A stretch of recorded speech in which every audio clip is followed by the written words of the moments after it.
Hey everybody, welcome to another edition of Livid Comics Lair. Tonight where our guest is going to be the legendary Mr. Felix Blackwell. We're honored to have him tonight. He's a horror author. He has done the titles of Stolen Tongues, Devil's Dreams, and we're going to be talking to him candidly throughout the night tonight. You guys are welcome to comment on the chat. Without further ado, we're going to roll the intro here and we're going to get right into it with you tonight.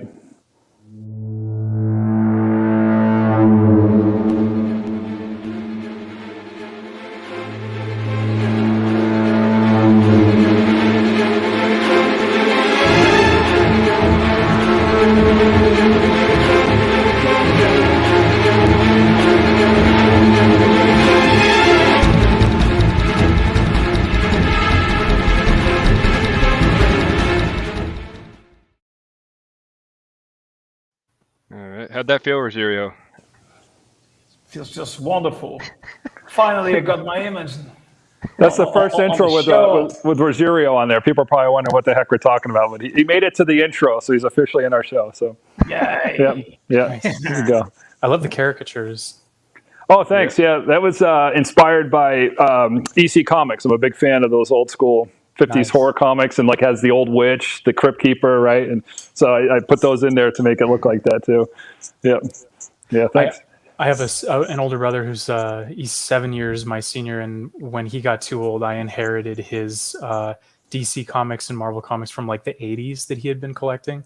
So not the same generation, but I still love those. Yeah, that's a great era, man. That's good stuff. I think you need that older brother to help you get into the realm, right? I had the same type of deal. Mine was 10 years older, and grew up with like 6 long boxes in the bedroom that occupied a majority of our bedroom. So you couldn't help but be involved with that stuff. Nice. Yeah. So welcome, Felix Blackwell, to the show tonight. Thank you for doing this. Appreciate that. Thanks for having me on. Yeah, man. Yeah, it's awesome.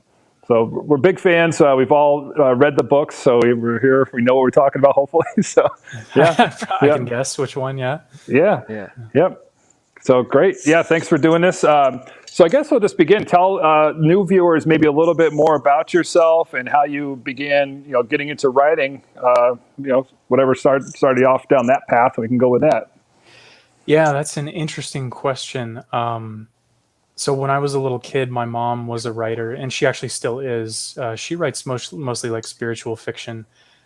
She's a very spiritual person, but we kind of would just spend a lot of time during my childhood sitting around writing and drawing, and instead of watching movies and stuff. My interest in writing, I think, was also stoked by my father, who would read the Goosebumps books to me, and then as I got older, he would buy them for me. And I remember I always tell my wife this. He used to get really agitated because he would buy me a Goosebumps book at this bookstore called Super Crown, and then this was early 90s.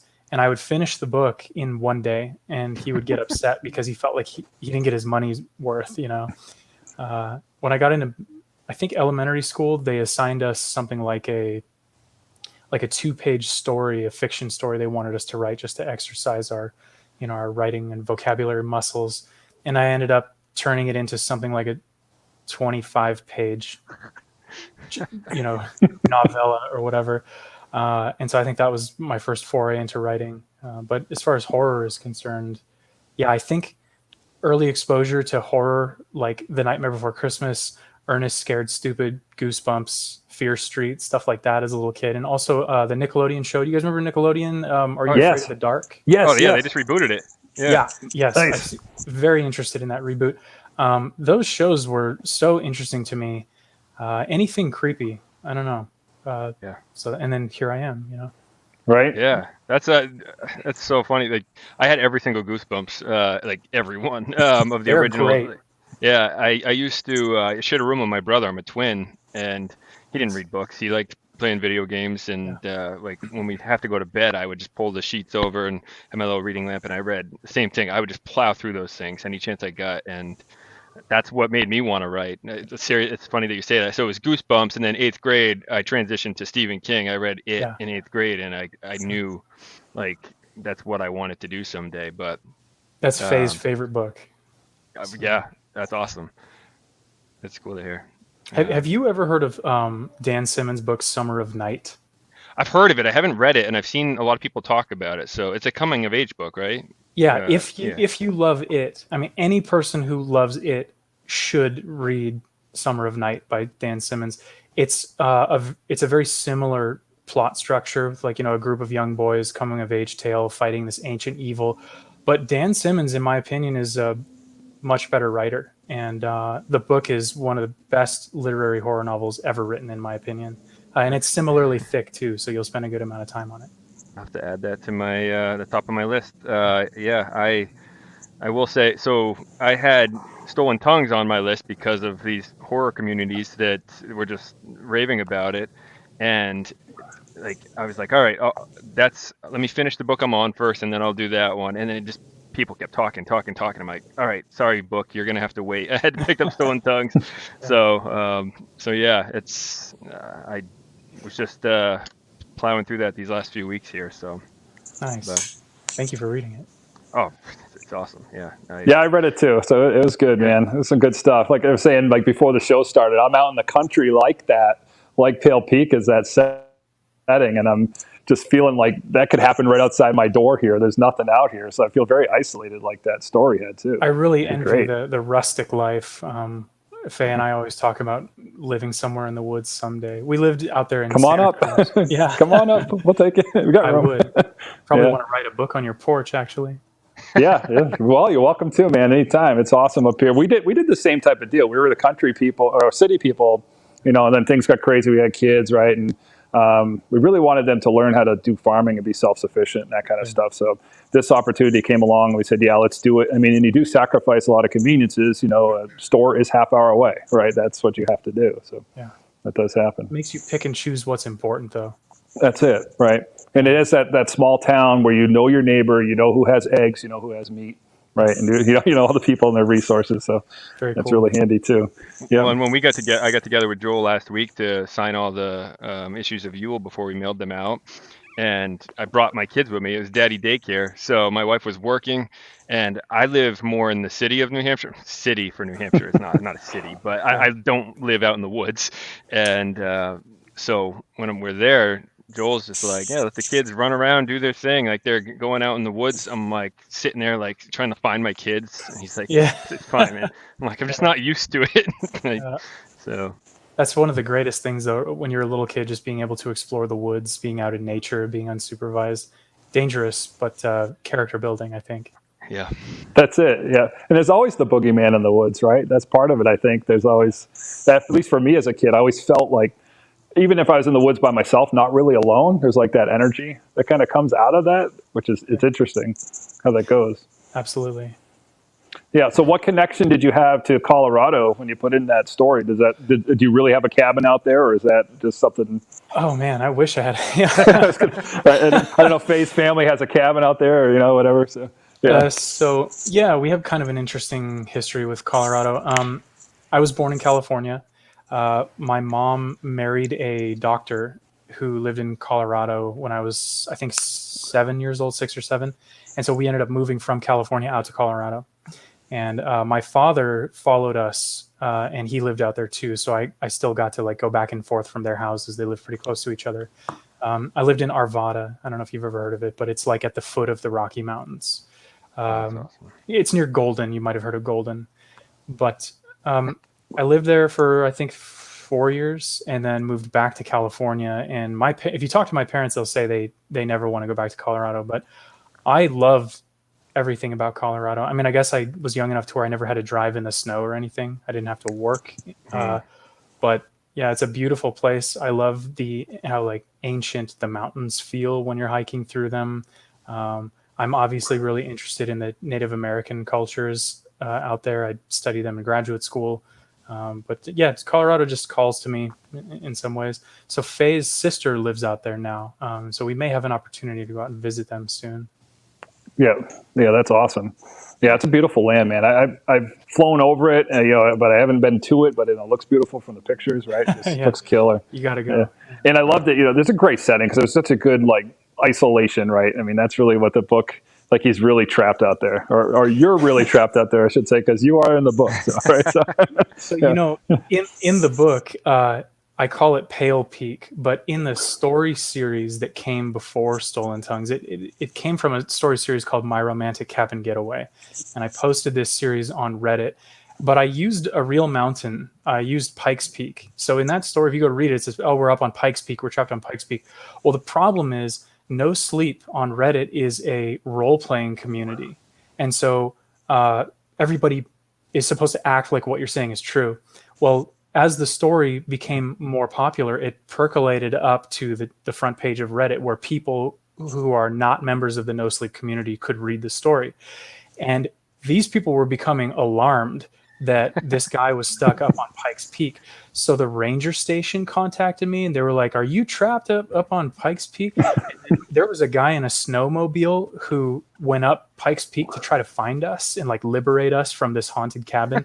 And so I had to make a post that said, like, this is a work of fiction. Do not climb Pikes Peak. You will die. It was like in the middle of winter or late. I think it was early spring, maybe. And so in the novel, I changed it to Pale Peak so that nobody would try to go up there and mess with the locals' cabins or whatever. Yeah, That's great. yeah. I wanted to ask a little bit about the whole Reddit thing too. I know I was messaging you offline about how clueless I am on Reddit when I was trying to promote our book,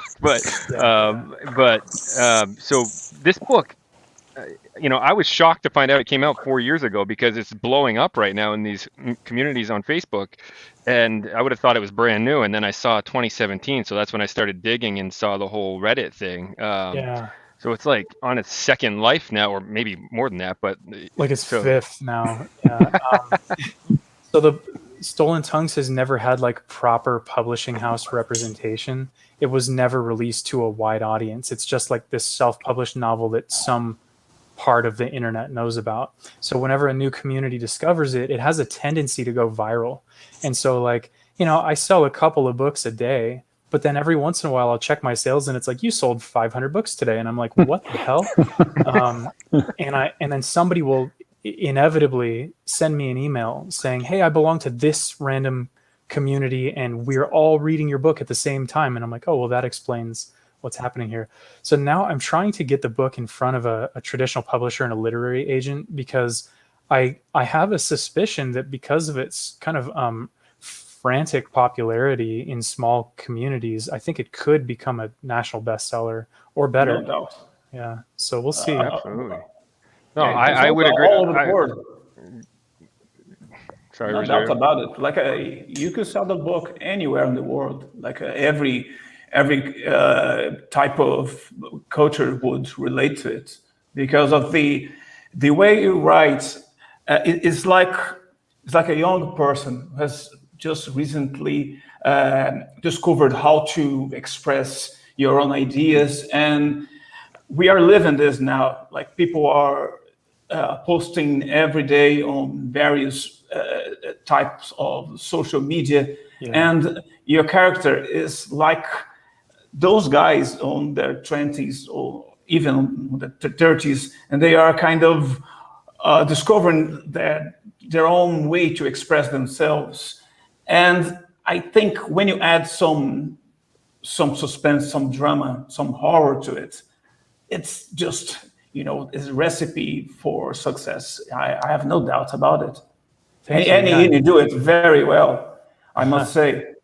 Yeah, thank you. I try to have Felix just be in fiction. There, he's called the everyman, and he's kind of just like the dude who ends up being in the wrong place at the wrong time, and he's trying to deal with, the very unusual paranormal occurrences that are plaguing his fiance.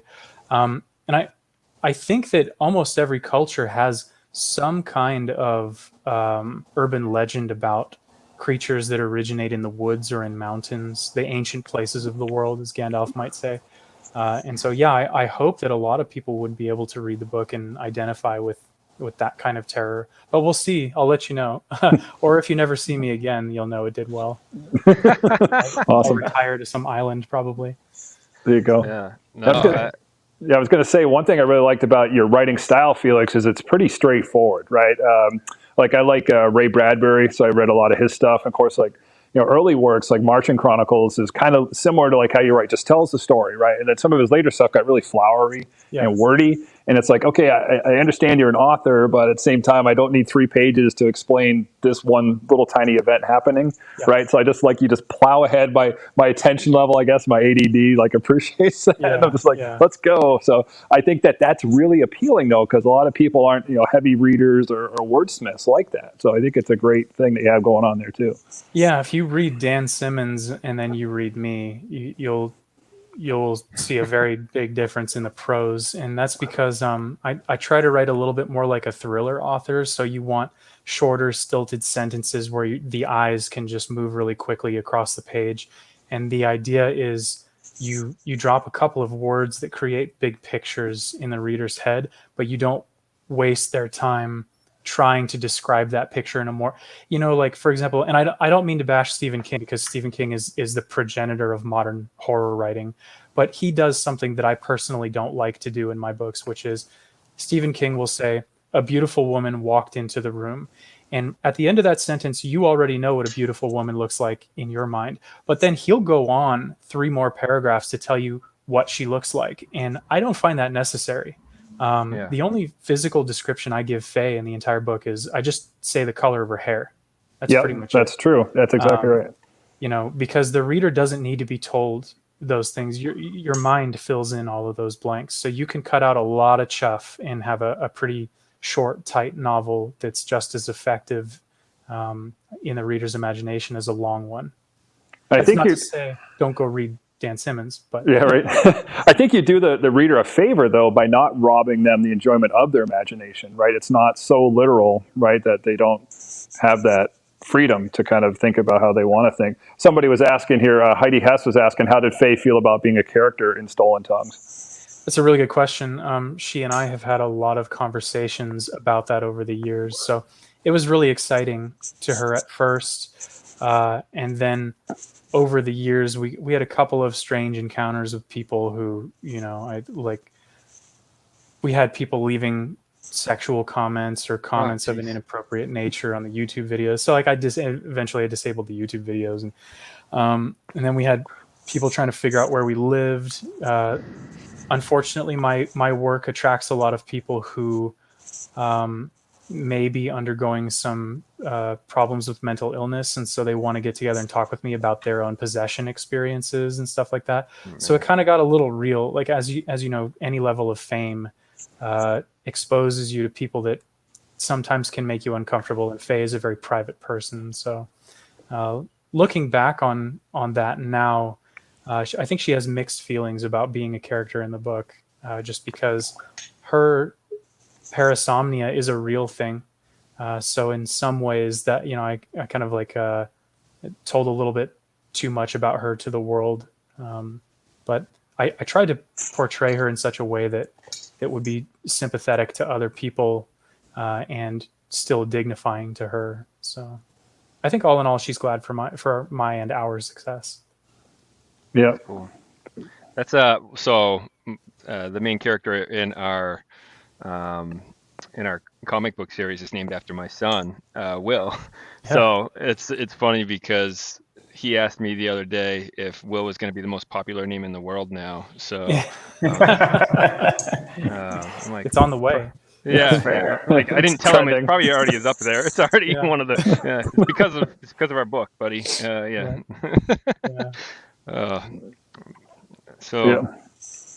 I wanted to ask a question. So when we were talking about the snowstorm part of the book, like being secluded or whatever, it really just gave me like the Shining vibes, hardcore, like going up on the mountain, like being trapped in the snow. Obviously, that's where the comparisons end, but it really gave me that vibe, just being secluded, like being stuck, and just you're thrown into this situation and with no one to help you. So it's really hard in a book that takes place in modern times. It's very hard to isolate the characters so that bad stuff happens to them and they cannot immediately just get help or get out of the situation. You have to have a snowstorm or some kind of electrical storm that knocks the power grid out and cell phones don't work for some reason or something like that. Because otherwise, it's difficult to get bad things to happen to your characters without them just immediately being able to remedy the situation. And I think that's why we're seeing a shift in horror where a lot of it is turning psychological. We're seeing a lot of horror films and books coming out about mental illness and inner demons, things that you can't solve just by picking up a phone or calling the cops or, walking to your neighbor's house or something. But yeah, the snowstorm, I was in a couple of those in Colorado as a kid. They are very scary just by themselves. If it's a real one and you're stranded somewhere, and then layer some ancient Lovecraftian entity on top of that, and you've got a good story, Yeah, that's so. Yeah, Felix, just one quick question. I read that you were turned down by an editor at the beginning, and then you decided to publish your own stuff anyway. Yeah. And my question is, how do you think your self-confidence played on you to do that, to be brave enough to just challenge that and stick to your texts and believe in yourself and just do it without anybody's interferences? And how does your self-confidence play into doing that? Or you just did it because you thought that was right, that was good, and no matter what anybody think about it, because you could fail, couldn't you? Yeah, you took the risk. Yeah, that's a really interesting question. I've never been asked that question before. I did get turned down by an editor. I tried to publish my novel In the Devil's Dreams back in 2014. That's the novel that I'm lesser known for. And just a fun fact, Stolen Tongues, I wrote like very randomly and it came out really quick. It was like a 7-month writing process. In the Devil's Dreams took like almost 8 years. It's a highly organized narrative. I sent In the Devil's Dreams off to a bunch of literary agents back in 2014 or 2013, and nobody responded to me. And the one agent replied and said, yeah, send me the rest of the manuscript. I want to read the book. And then she wrote me back and she was like, I didn't really get it. And so I kind of felt defeated and I felt like I wasn't good enough. So I published the book. I self-published it with the intention of just trying to reach a small audience and to help maybe 1 or 2 people with the story. Because even though In the Devil's Dreams is like a psychological thriller novel, it's about overcoming personal demons. I wrote it at a very difficult time in my life. I was in a relationship that I considered abusive, and the book is about an abusive relationship.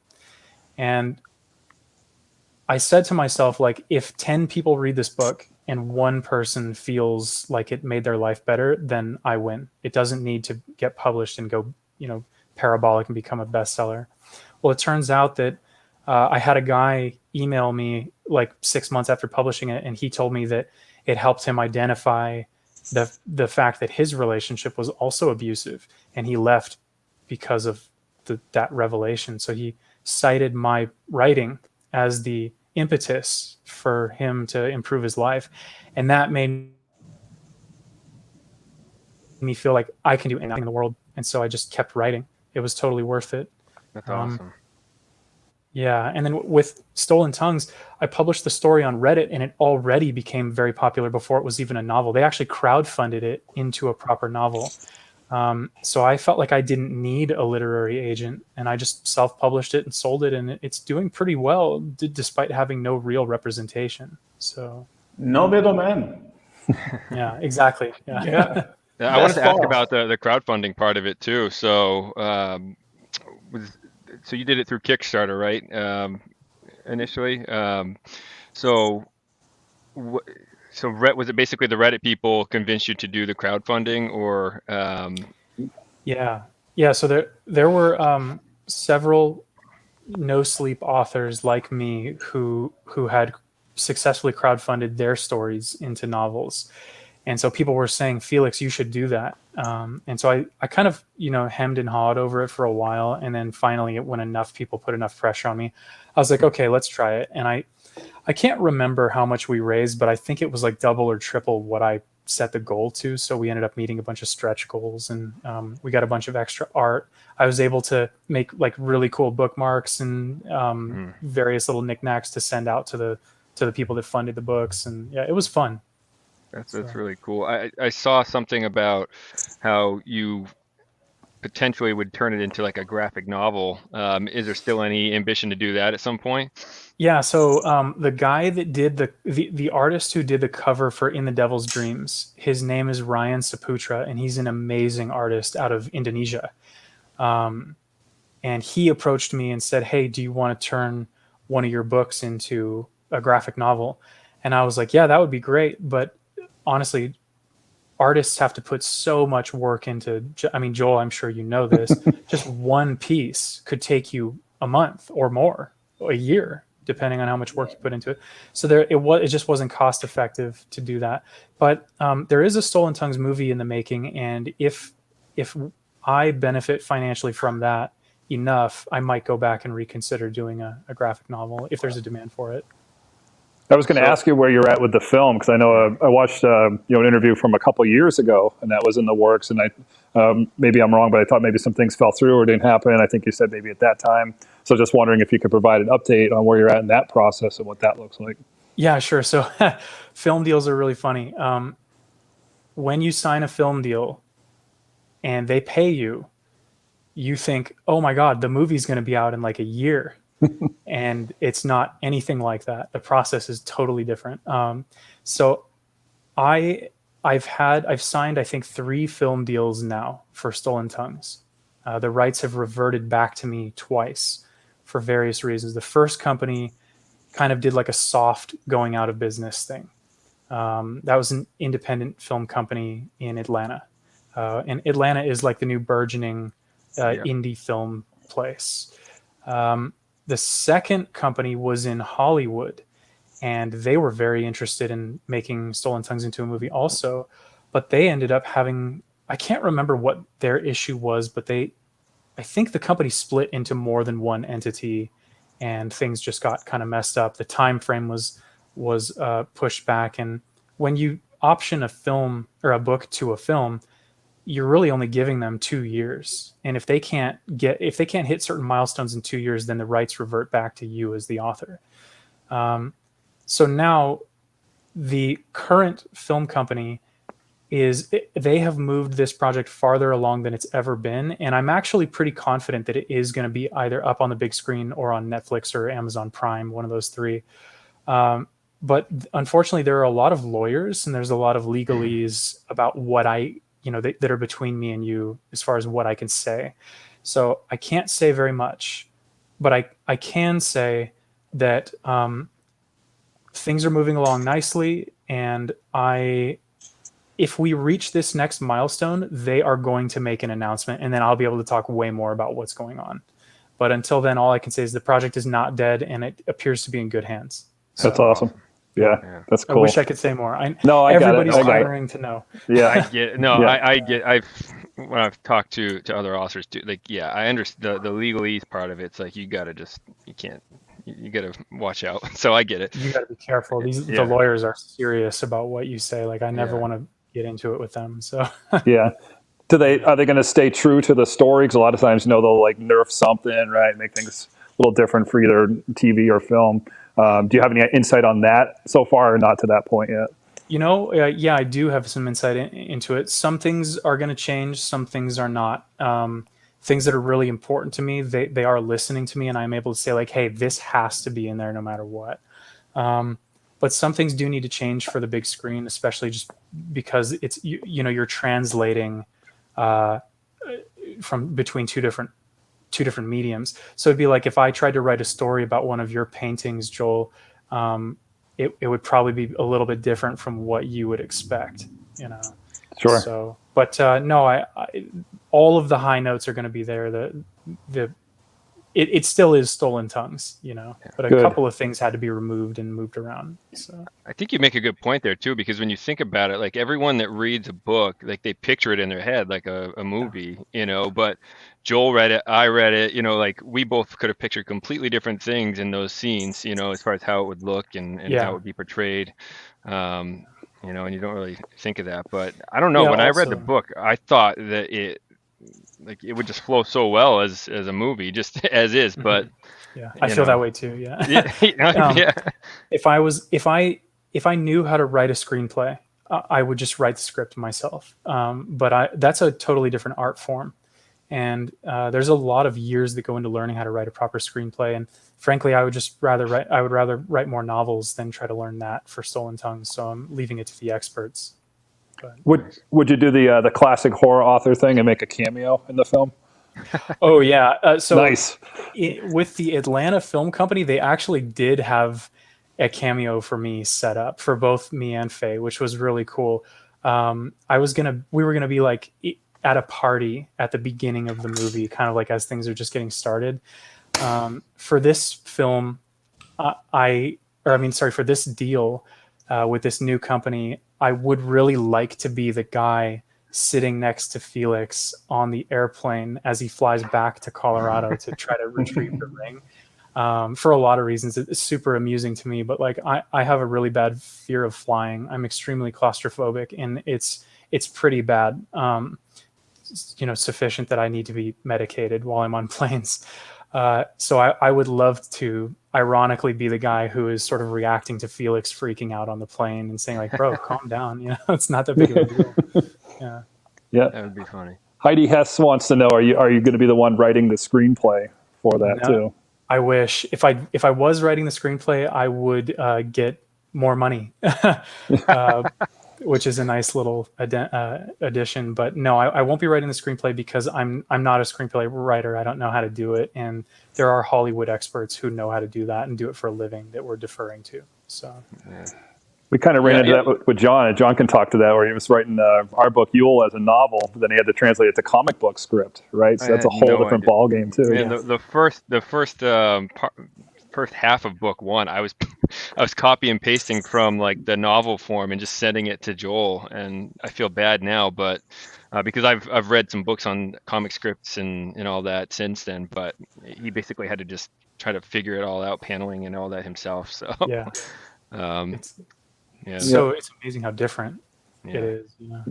Mary Stevenson wants to know if your prologue will be in it too, in the movie. Oh, that's an interesting question. I'm getting dangerously close to discussing the specific details. And so Okay. All right. We'll plead the fifth. It's not, Mary. It's not that I don't want to answer your question. It's just I don't want to get sued. So We need some Carrot the Parrot in there. That's all. I'm sure that's what she's getting at, is the parrot. I can't imagine it not being in there, but we don't want to get Felix in trouble. I'm going to ask you a safe question, Sure. but not an easy one. You can entirely dismiss it because it's not really. You cannot be too comfortable answering that. But I would like to know if you have any relationship with the occult, because when we read your texts, your books, we have the feeling that you know a lot more than what is in there. Yeah. And I don't know if you have we have done your research, or you have actually been a practitioner or that kind of thing. And can you tell us something about it? That's a really interesting question. I love all your questions. Thank you. Yeah. So no, I personally have never dabbled in the occult or anything like that. I mean, I did play with Ouija boards as a kid, so maybe you could consider that. Me too. That's good enough. Yeah. But I am a really big fan of the band Tool, and Tool's drummer. Yeah, their drummer is really into the occult, and he has all different kinds of occult symbols on his drum kits, and he occasionally writes about his experiences and his knowledge. But no, as far as any of that's concerned, I'm very much like a boring, a boring person who's never experienced anything too interesting. My aunt lives in a farmhouse in Massachusetts that is purported to be haunted by the original owner who lived there in the early 1800s. And this woman died of cancer, and nobody found her for several days. And when they did, it was not a pretty sight. And when I went to visit when I was 10 years old, it was my first time visiting Massachusetts, I was told by my relatives that the ghost still remains in this house and wanders the halls at night, just pushing the door open a little bit to each room and sticking her head in and checking on people. And that she considers all of us her extended family. And as you might imagine, a 10-year-old boy hearing this scared the shit out of me. And I couldn't sleep the whole time I was there. I actually remember I slept under my cousin's bed because I was that frightened by it. But while I was there, I did hear footsteps in the halls, and a vase did get knocked over in the middle of the night inexplicably in the stairwell. So I don't know. That's as far as I've gone. That's most of my childhood homes, Felix. Yeah. I grew up in some jacked up houses up here in New England. So. New England. Okay. The reason I'm asking that is not only because of your books, but I remember reading somewhere that, and again, if you're not comfortable replying to that, is all right. You can just skip to the next question.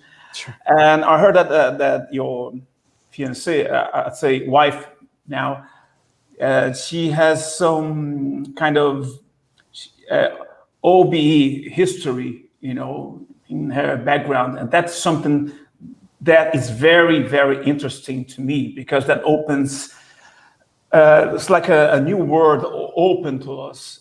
And you probably have talked to her a lot about that kind of experiences. Yes. And maybe you bring some of that to your books, to your writings. And could you lead us into what you think about that? So Faye definitely is more of an active believer in the supernatural than I am. And she has had a lot of experiences before I ever met her. And during our courtship, she experienced things in her home that were unexplainable. And she believes that these supernatural presences are attached to members of her family. And it's, I think it would be kind of a violation of her personal family history for me to explain why she believes these things, but she definitely has had a lot of experiences, when she's visiting houses that belonged to her family members, or just being around certain family members. There are disturbances at night. I haven't experienced these things, but we talk about them a lot. Sometimes we lay in bed and just talk about these things late into the night. And that scene in the prologue of Stolen Tongues, where Felix and Faye are driving down the mountain with the dogs and the parrot in the car, and they're exchanging stories about all the scary things that ever happened to them. That's true. She and I have gone on a lot of car rides at night through the Santa Cruz Mountains, talking about ghosts. And we've also gone on walks in the woods at night. That's pretty much where our relationship started, was just doing night hikes at UC Santa Cruz. But yeah, if she were here right now, maybe she could explain a little bit more where these things come from. But I think that's as far as I can go. Gotcha. Yeah, I wanted to go back. She could be the credits as the consultant. Yeah, exactly.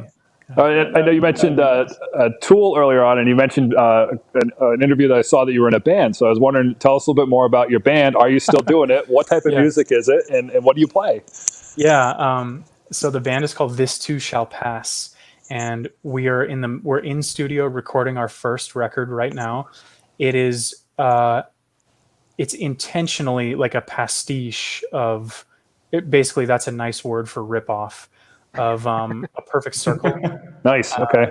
Deftones and Tool. If you just mix those three, and if you sprinkle a little bit of Incubus in there, so it's like early 2000s hard rock and a little bit of metal. But it's the kind of music where so if you imagine Deftones without screaming, it's basically that. Nice. I am the guitarist. There's Yuri of the airport there, man. Yeah, take cover, buddy. He's got a sorry. incoming mortar. Sorry. I was wondering what that was. I was like,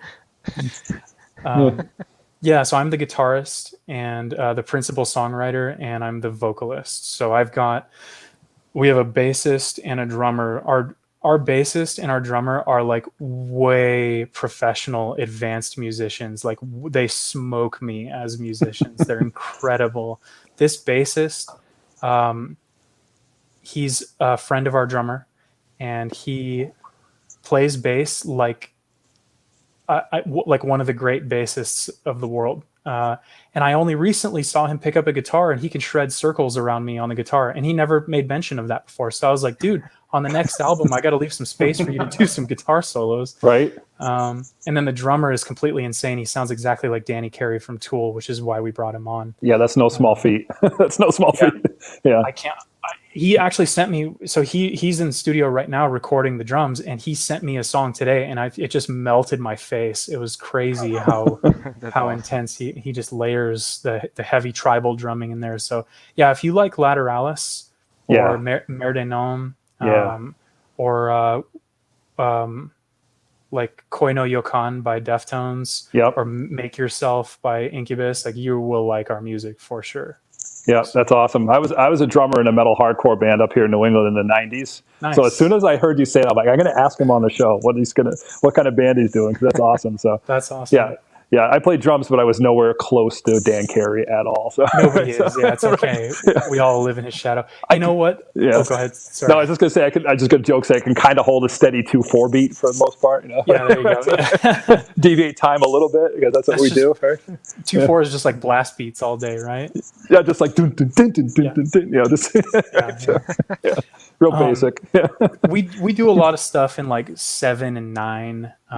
3. 5, mixed meter stuff. All kinds of, you know, but we get that from Tool. We try to do it tastefully, though. We try not to just be obnoxious, you know, just to sound different. But I don't know if you heard this, but I read today that Joey Jordison passed away. Yes, he did. Yeah. And I can't think of his name right now. The bassist of ZZ Top passed away too. Yeah. So it's a dark day for rock music, right? Yeah. Last week was John Lawton. Was that Dusty Hall? Is that his name? Dusty Hall, John Lawton. Yeah. So Joey Jordison was the first drummer I ever recognized, like whose work ever stood out to me. In 1998, I was interested in Slipknot because I saw the posters and I saw the cool like horror masks that they wear. Yeah, definitely. And I was like, wow, this makes sense for my personality. And so I bought the record, and I can draw a straight line from Slipknot to my current love for Tool. And Joey Jordison's playing on that first album is out of control. Yeah, it is. He's incredible. And I saw a video this morning of him playing a drum solo, and they were flipping his kit upside down, and he was suspended in midair and floating around the stage while he was doing this remarkable solo. I mean, this guy was a thunder god. So yeah, I'm very sad to learn of his death today. Yeah, I got to meet him one time. I've seen that video.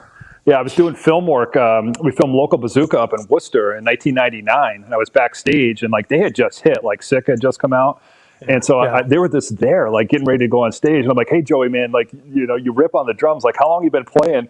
And he was so funny without a beat. He goes, 6 months. Yeah, he was a guitarist. He started off as a guitarist. Yeah. Wow. Yeah, and they also lost their bassist too. He died a couple years ago too. That was lost a couple. Paul Gray. Yeah. That band's had some tragedy. It's sad. You know, Corey Taylor, the singer, he has become a spokesperson for people suffering with mental illness, and he is a really cool guy. I remember in the early 2000s, everybody made fun of Slipknot. They said they were new metal crap, uncreative and stuff. And then Slipknot has really taken a center role as one of the great acts in the metal community. And Corey Taylor is such a cool dude. Like if you watch interviews with him, he's just a great man, really compassionate person. And he speaks out on behalf of men in the metal community who, you know, their demographic is not really good at expressing themselves and not expected to show a lot of emotion. And so, yeah, they do a lot for people like me. Yeah. Yeah, I found that to be true. A lot of the musicians that I knew are very, you know, they're huge on stage and they kill it on stage, but you talk to them privately and they're very much so an introvert. Like they're very quiet and I'm like, hey man, you're awesome. It's like, you know, okay, thanks. You know, like don't really have a conversation, trying to get it out of them a little bit, you know? Yeah. That's a majority of the people. You wouldn't think between their personality on stage and who they are off stage. It's night and day. It's amazing. Freddie Mercury had crippling social anxiety. He was one of the shyest people in all rock music, and you would never know because of his Dionysian stage performances. Oh, God. Greatest frontman in history of rock. It has to be. Greatest ever. No doubt. They just go out there and they're a different person in their minds, right? Like they're performing. It's not them as themselves, right? Yeah, they're playing a character, you know? Yeah. It's acting. It's a performance art. Yep. There is a video. I'll stop talking about music, but there's a video. Okay. If you ever go on YouTube, there's a video of Queen performing "Love of My Life" live at Rock Montreal. Yes. And at the very end of this video, the camera Freddie hits his high note. What does he say at the very end of that song? He says "Love of My Life" at the end of the song. And as he hits that high note, the camera pans to this woman, and she is absolutely starstruck. Like you could see in her face that her brain has been melted. And I remember growing up watching that video and thinking, like, I would give anything to move people like that. And I couldn't. Maybe I can't do it with music. I mean, we'll see when the album comes out, but I hope I can do it with writing. Yeah. Of course, live when they did Rite Aid, when they did like Radio Gaga and had everybody like clapping, like doing like from front to back. There wasn't a single person that he did not have engaged in that act at that point. Like, you'll never see anything like that again. It's once in a lifetime. It really, or maybe 3 lifetimes. It's incredible. Yeah. They say Freddie Mercury did not die. He went to heaven to give God singing lessons. Right. That's a good quote. Yeah. So my next important question is Donkey Kong Country the greatest video game of all time? Oh, man. This is from the book, in case you were wondering. Yes. So, right. Donkey Kong Country 2 specifically, well, 1 and 2, not so much the third one, which is still good. But I had my best friend, he's still my best friend. When we were growing up, he had all the cool new toys. So he had a Super Nintendo, and he had Donkey Kong Country 1, and we spent like a whole summer trying to beat that game. And this is in the early 90s. Like, kids were not good at video games in the early 90s, Right. So it took us a whole summer trading the controller back and forth to do this. And then when we beat that one, I got Donkey Kong Country 2, and I moved away to Colorado. So I had to beat it by myself. And it became this very effective journey, like a challenge, a personal challenge to defeat that, that game. And I still listen to the soundtrack today. I still love those games. David Weiss is one of my favorite composers. He's the guy that did the music. Greatest game ever? I don't know. Maybe World of Warcraft takes that for me, or StarCraft Brood War. But it's certainly one of my top 5. Yeah. That's when you read a book, you always wonder, like, how much is actually true, how much isn't. So Joel and I were talking about all that offline. stuff is, Yeah, we're like, I just the wonder important about details, how right? much he got to do that kind of advertising there. It's nothing. Oh yeah, how much did I get for that? Yeah. Nothing. Pretty much everything in that book is real except the monster itself, And some people argue that it is real. I've had people contact me from reservations in New Mexico, Colorado, throughout the Southwest, saying that there are creatures of indigenous lore, like the skinwalkers or the skin men, that are similar to the Atane Anotokua, or the imposter. So, who am I to say? Yeah. Felix, even though you still didn't reach to the very broad audience, are you already overwhelmed about the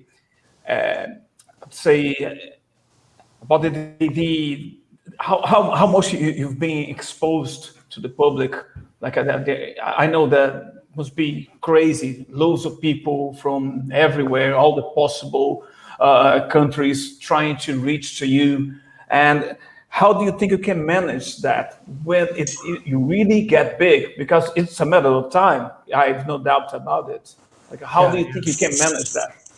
Are you just going to shoot off everything and just all right, I'm not talking to you anymore, guys? How do you think that's going to turn out? That's a really good question. Well, I can tell you right now, I am overwhelmed by the.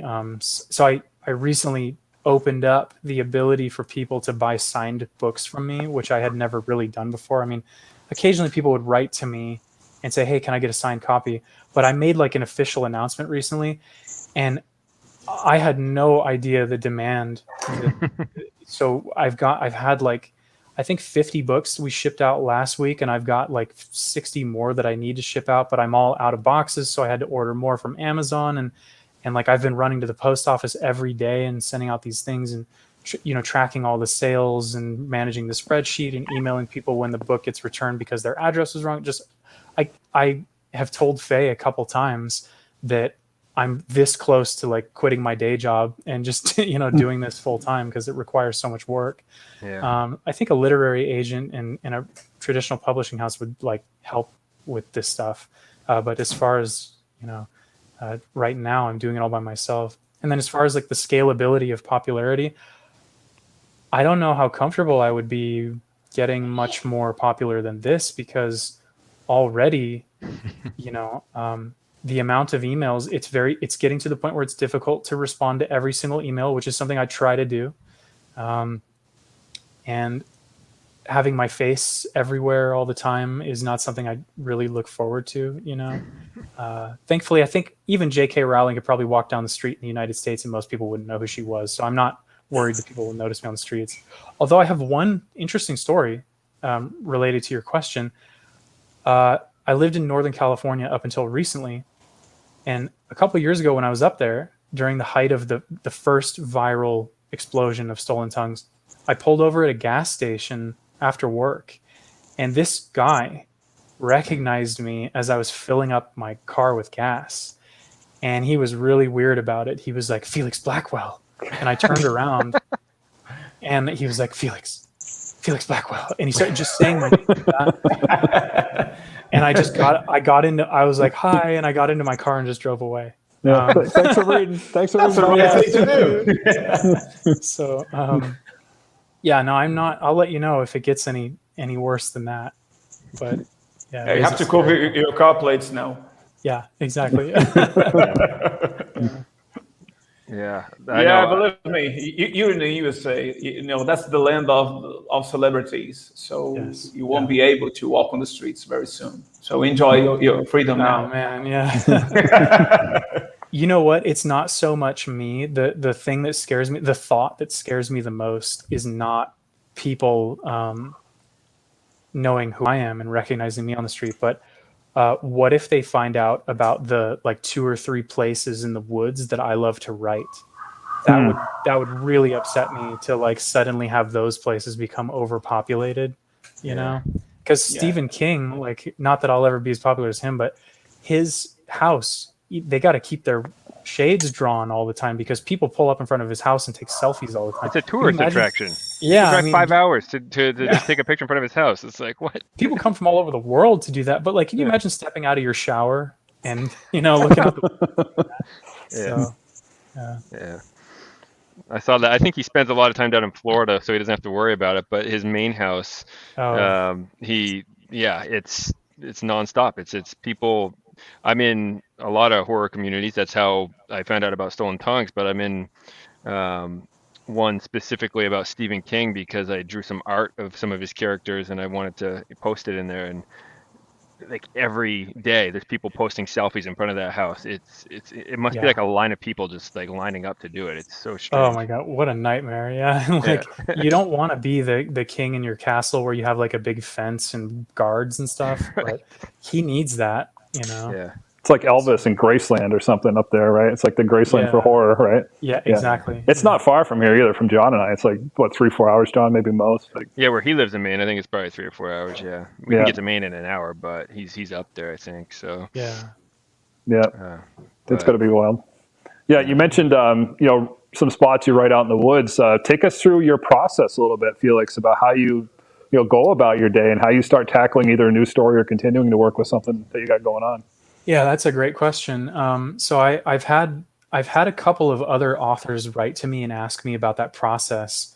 And through dialogue with these authors, I have learned that you can kind of divide writers into 2 groups. As far as novelists, one of these groups, they open up like a new Word document and they just go chapter 1 and they start writing and they just hope it all comes together. I'm not that person at all. I have to have everything planned out.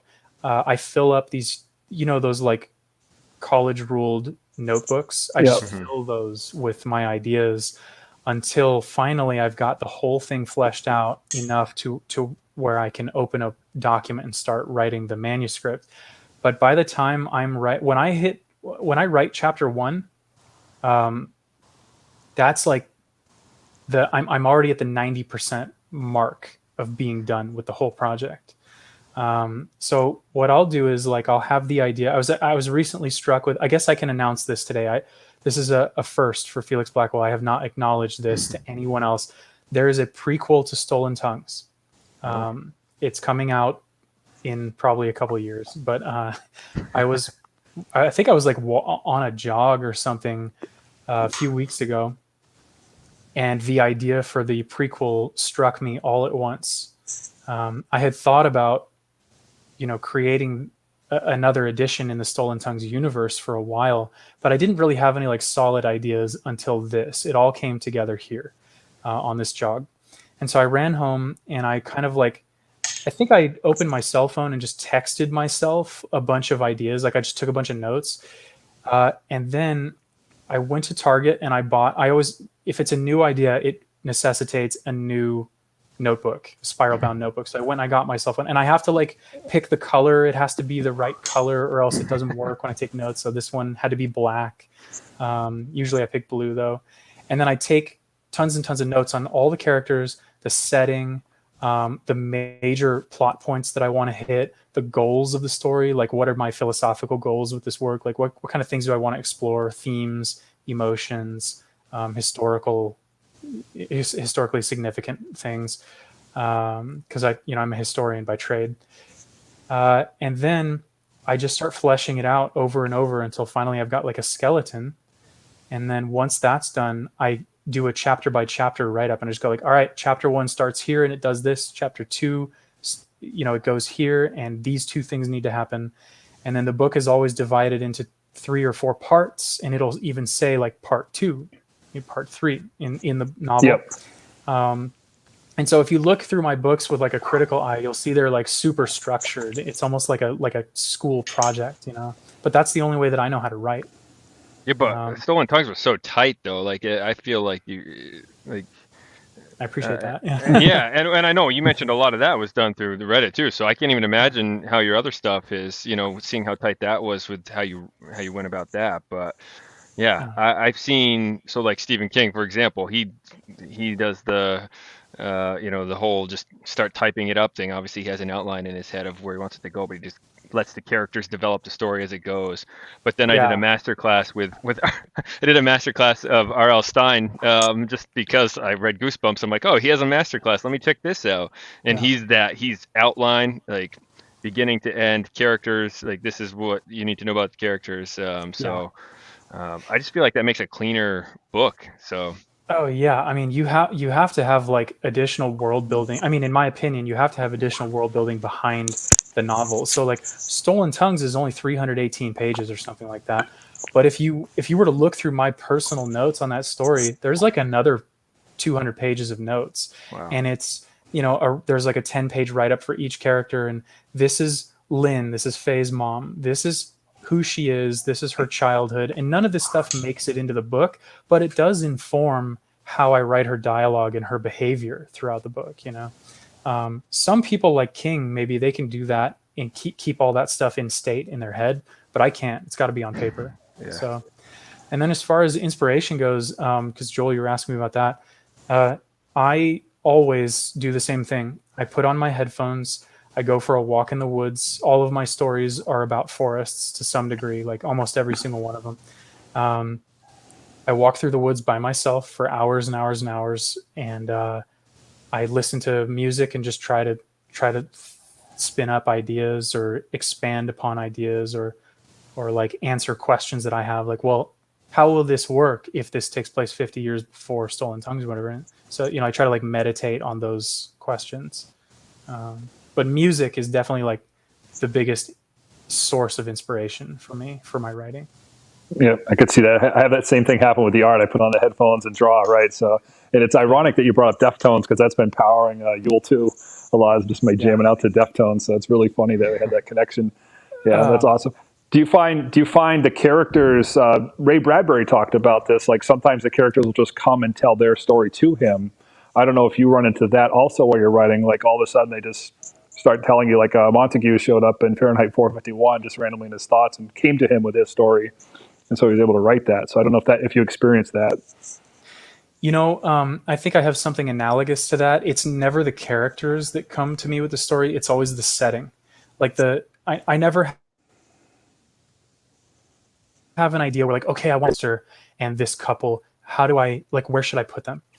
Instead, it's always a place that I think of first. It's like, wow, what about this mountain range with all these caves? And then I'll start fantasizing about like, well, what would it be like to go explore those caves? And then that's where like the monsters and the characters start popping up. I did recently, I think I was reading a book on Native American history in the Great Plains, and I started getting a lot of ideas just for these characters that I want to have in the Stolen Tongues prequel. And I think that might have been the first time I ever thought of the characters before the place, Yeah. That's cool.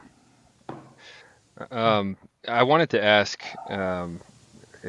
Rogerio had this in his background a little bit ago. You mentioned, so you have a specific artist that did your cover. That cover is freaking awesome. It definitely catches the eye. So when that got sent to you, were you like, holy crap, this is it right here? Like this is the cover.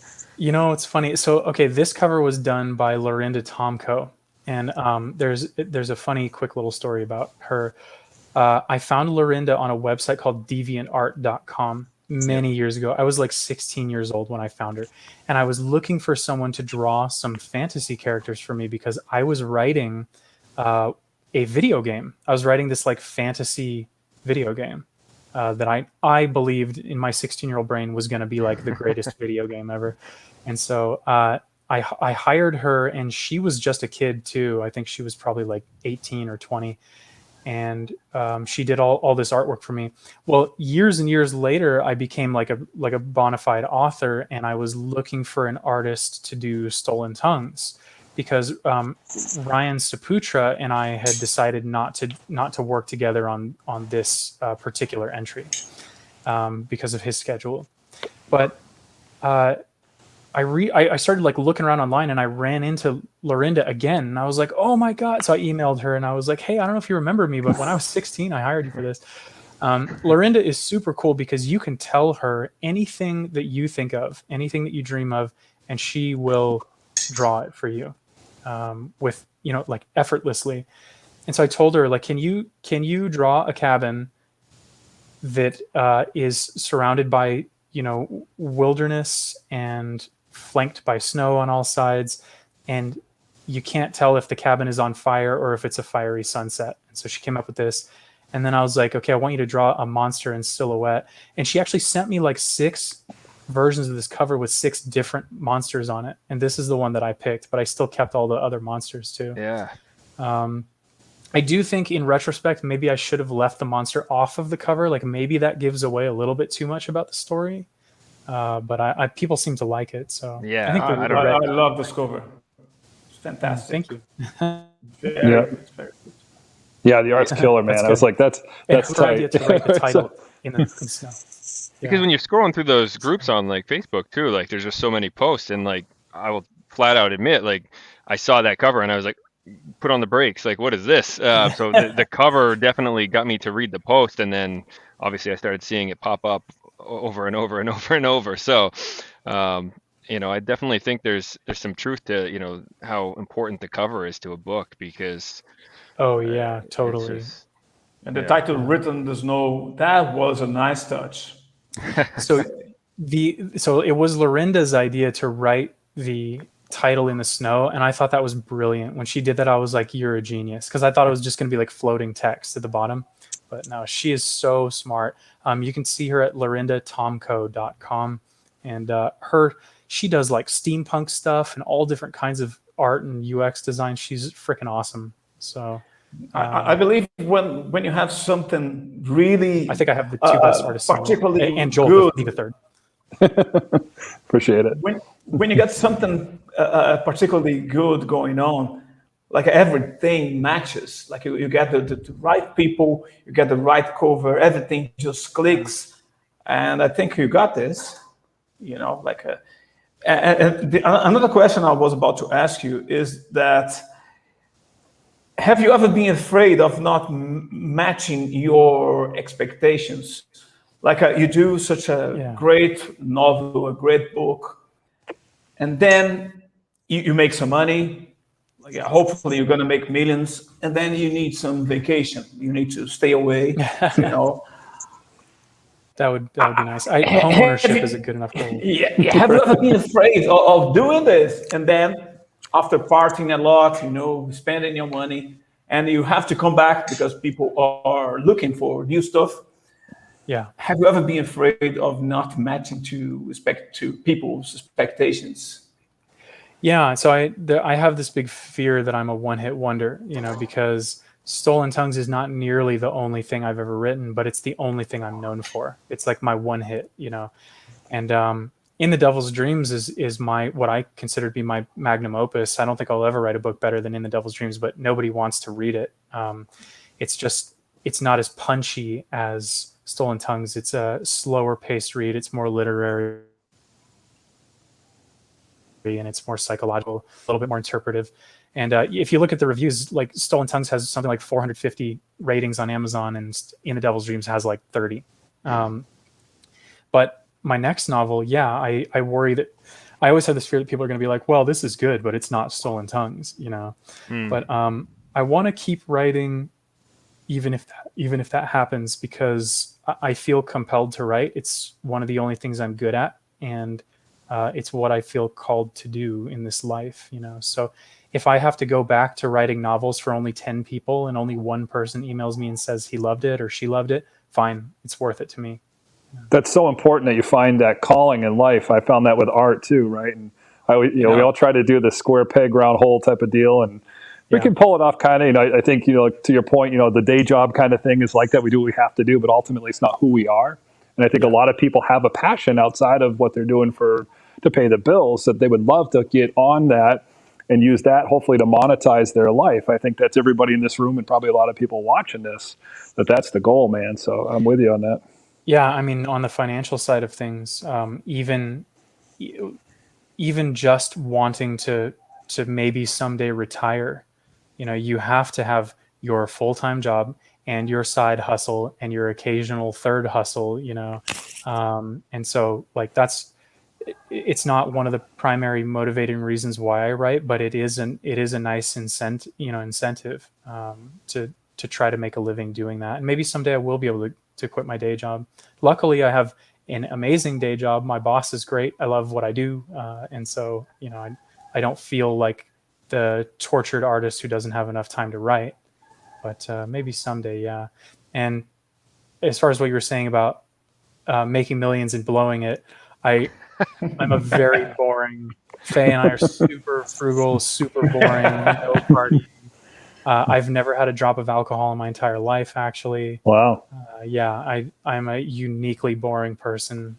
If you were to meet me in real life, you almost certainly would be disappointed having read my books. So maybe that's your outlet, right? You can say that. We are here every Friday nights, True, yeah.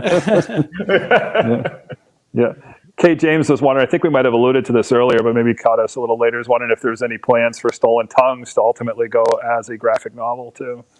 Yeah, so we talked about that a little bit earlier today, but graphic novels are not very cost effective if you don't do the art yourself.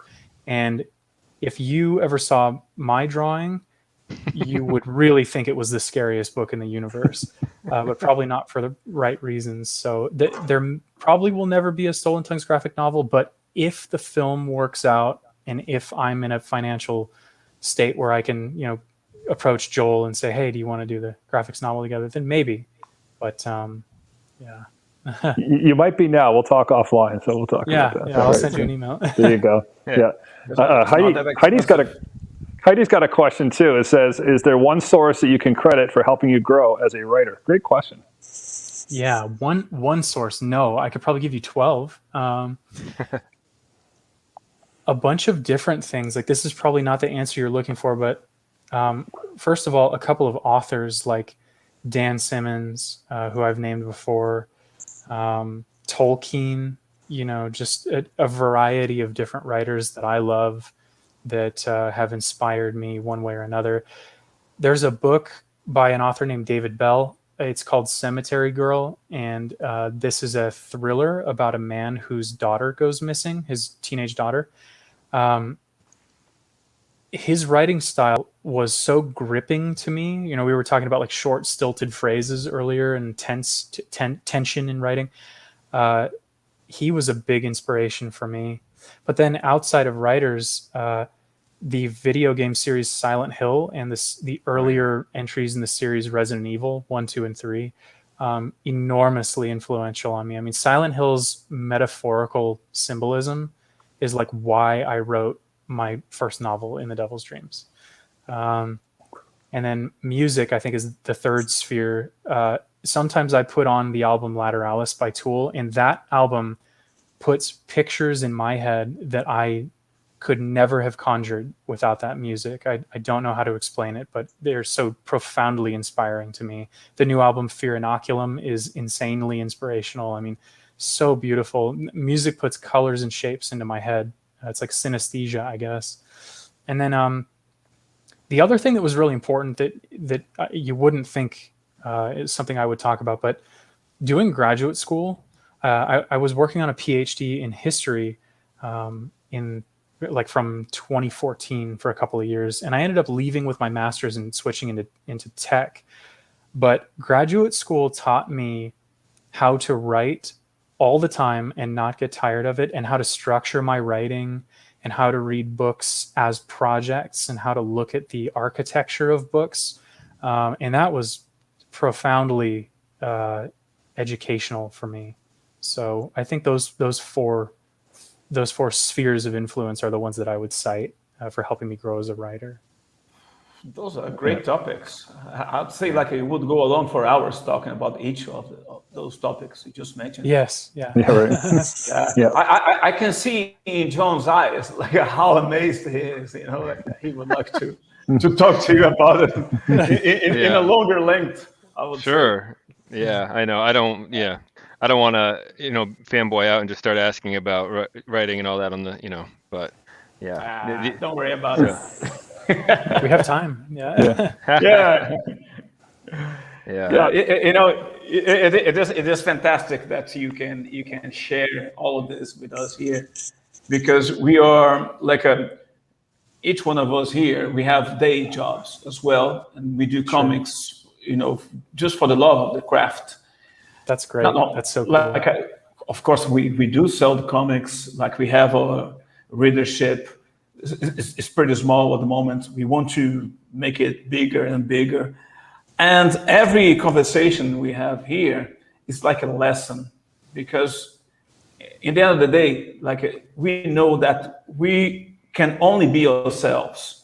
Like being a writer, differently for being an artist, is being yourself 24/7.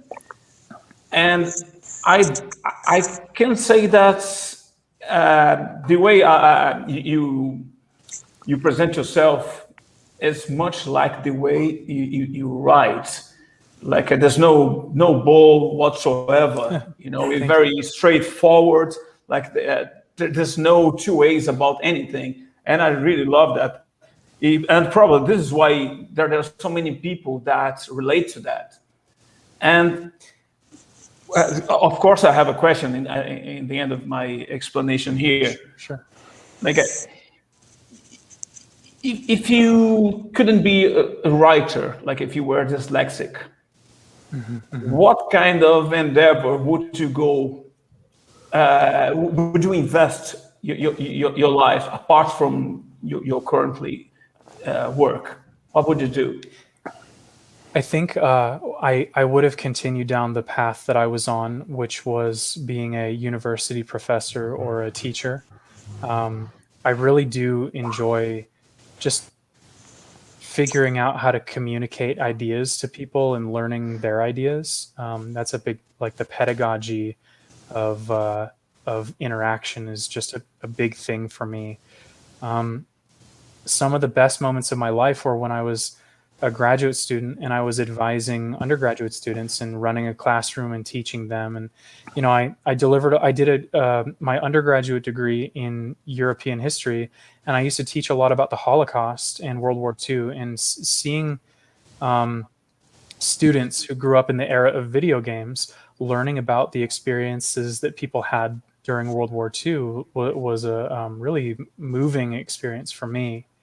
I think communicating just in one way or another is is the path that I would choose if I were dyslexic. Like making music, inspiring somebody's emotions that way, or maybe through class lecture or something, or helping other people learn how to write. And you were just saying a minute ago how every interview you do here is like a lesson for you guys. If you don't mind, I would like to impart to you the most important lesson that I learned as a writer, and the thing that a lot of writers have asked me. I get a lot of emails about this question, which is like, how do I grow my reader base or my fan base? And you were just talking about how you're starting off with a small fan base right now and you hope to expand it. There are so many gimmicks and books that you can buy and tricks that people will tell you to do to expand your readership. And I did all of those things and none of them worked. What I found actually works is just keep producing high quality content as often as you can, and only put it out when it's finished, and do that night and day, no matter what, even if you feel depressed or you feel like nobody cares about your writing or whatever, because eventually somebody will stumble upon it and they'll either share it with their friends or they'll write to you and tell you that it affected them in a permanent way. And that makes it worth it for me.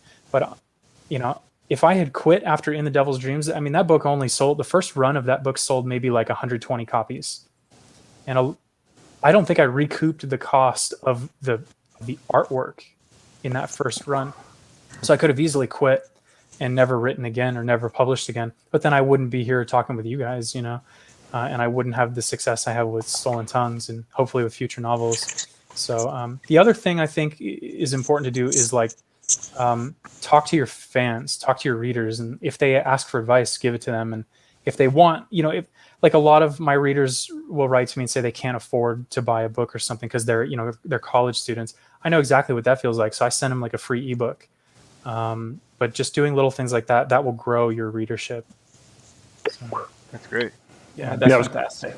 Yeah, I was going to ask, kind of answered some of it, but I was going to ask you, about being, doing self-publishing, what you found to be a success, and also what you found didn't work out so well in that whole process. Because a lot of people are probably going down that path as amateur authors, writers. Yeah, that's a good question. When you self-publish, you have to do all your own marketing. And there are some people who are really good at this. Like some people run a YouTube channel that they regularly update, and they like make new content all the time that's supplementary to their books. I can think of a self-published fantasy author who she's got like 30 fantasy books out, and then she also does all these videos and stuff. That's really helpful, but I never had that personality to do all like the business side. Like I just want to write. And so I basically don't do any marketing at all. When Stolen Tongues goes viral every now and then, or one of my stories goes parabolic, it's not me. It's just people sharing it around. So that you have to decide when you self-publish, like, am I the kind of person that's going to carry this book across the finish line and try to market it? Or am I just going to spray and pray? Like you just publish it. You just go like, well, I hope somebody picks it up and does the marketing for me. In my case, Reddit did that for me. If they didn't do that, if they had not done that, then I never would have found a large readership, and I wouldn't be here talking to you guys. So that sucked. Just learning that I had to do that stuff for myself. And then the other thing that I didn't like is with self-publishing, there are so many gimmicks that you have to avoid. Not gimmicks, scams.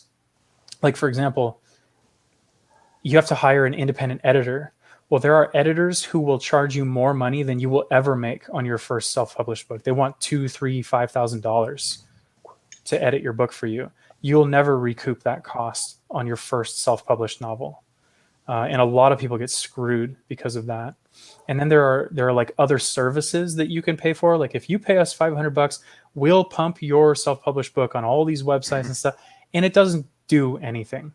Nobody wants all that spam coming into their inbox and,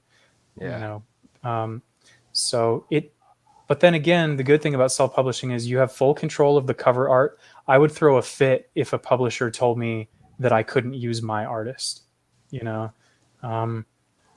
if, I also get to control my royalties. Like I'm the one who decides how expensive the book is, and I'm the one who decides what kind of royalty share I get. So I set my books to where I try to make them as affordable as possible, and I still get like maybe $3 a book, I think. So that works out for everybody, I think. Yeah, that's awesome.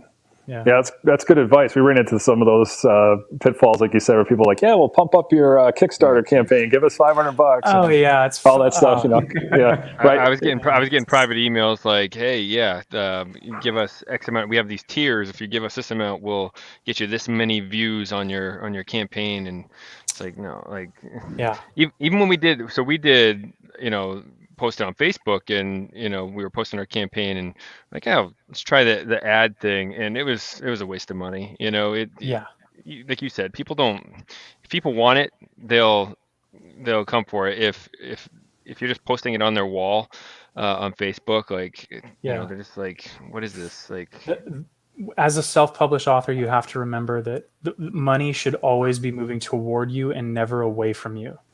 And the one exclusion is, hiring your own artist or whatever, maybe an editor if they have a reasonable fee. But all of these gimmicks that you can pay into to pump your book up artificially, or will make your book appear in the top 10 on Amazon by artificially purchasing thousands of the free titles or whatever, on Kindle Unlimited. Don't do any of that stuff. It doesn't do anything. So those people should be put out of business. Yeah, Did you say? Oh, sorry. I was going to ask just because you mentioned the editing thing. Did you say? Did you end up hiring an editor, or was it self-edited? That's an interesting question. So, my editor edits my books for free. It is my best friend. Nice. He is. His name's Colin J. Northwood, and he's an author that I co-authored my short story anthology, The Cold People, with. And Colin is a 1 in a million math genius. He's a bona fide genius level intelligence. And this guy, when he was like 8 years old or something, he was being tested up at UCLA by a bunch of math professors. And he independently discovered the Pythagorean theorem when he was like 12. He's insanely brilliant. And he just so happens to also be very literarily gifted. And so he edited all my books for me. We worked together on those projects, and he's also the guy mixing and mastering my rock album. So wow. A very gifted man who's done a lot of nice things for me in my life at no cost. It's good to have those people in your pocket. That's for sure. Good for you, man. Like I said earlier, it's so, the book's so tight. Like you just read it and it's so smooth, So obviously that's your writing, but you read a lot of self-published stuff, and you can find a lot of grammatical stuff. You can find a lot of things that you read and you're like, wow, they should have really gone with an editor. Colin is the one who discovered that I was misusing the semicolon several years ago. So like I was about to publish this book with a bunch of improper semicolons, and so I'm really lucky for that. Editors don't find a legit one because I've never had to look for one, but I do know that you should not pay tons of money for one. That's like the number one warning that you read when you read the like self-publishing guides. All of those guides say like, don't get hustled by an editor. This woman that I went to high school with reached out to me after having been shysted out of like $10,000 by some editor because she wrote a book about her little sister who passed away or something like that. And that's when I started looking into this stuff, and I saw that there's a whole economy of these hustlers basically that just prey upon people who are self-publishing, because almost every person who self-publishes their first novel, they truly think that the novel is going to be a bestseller. Yeah. And they have this idea like, if I could just get it out, if I could just publish it, I'll make all this money back. But the reality is, you're not going to make a lot of money on your first self-published book, and you're certainly not going to make your money back if you're paying for that kind of stuff. Yeah. I feel it's like one of those things where it's important to have that confidence. You want to think that when you're writing to keep you driven, right? But at the same time, you also have to be realistic and understand, like, what are the odds? Like, look at, like, even Stolen Tongue, that's very successful, right? But like, you read it and you're like, how is this not a bestseller? And you put it out, and by yourself, and you talk about going through the struggles of getting it published by a major publishing company, and you read the book and you're like, how? Like, I don't understand. Like, you would think they would read something and like it would be obvious, right? But it's just goes to show people that want to write, like, it's not that simple. It's not. So the truth is, the brutal truth about writing is that you never know what's going to go viral and what's going to be a bestseller and what's not. There was most people agree, some poorly written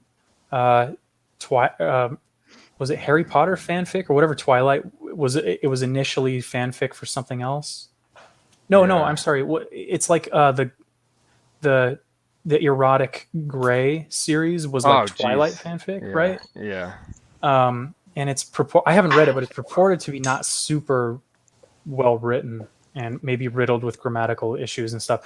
But nonetheless, that author is a billionaire now, whereas there are people in the horror Facebook group that all of us belong to. There are writers there who are some of the greatest writers I've ever read anywhere, and they've only sold 12 copies of their books. So you have to have, there has to be some degree of hubris going into self-publishing, because you just don't know. So my goal wasn't to make a bunch of money and to go viral. It was like, if I can just get a couple of people to confirm to me that my writing did something good for them emotionally or mentally, then it's all worth it. And I got exactly that. I've had a lot of people write to me and say that. So for me, mission accomplished.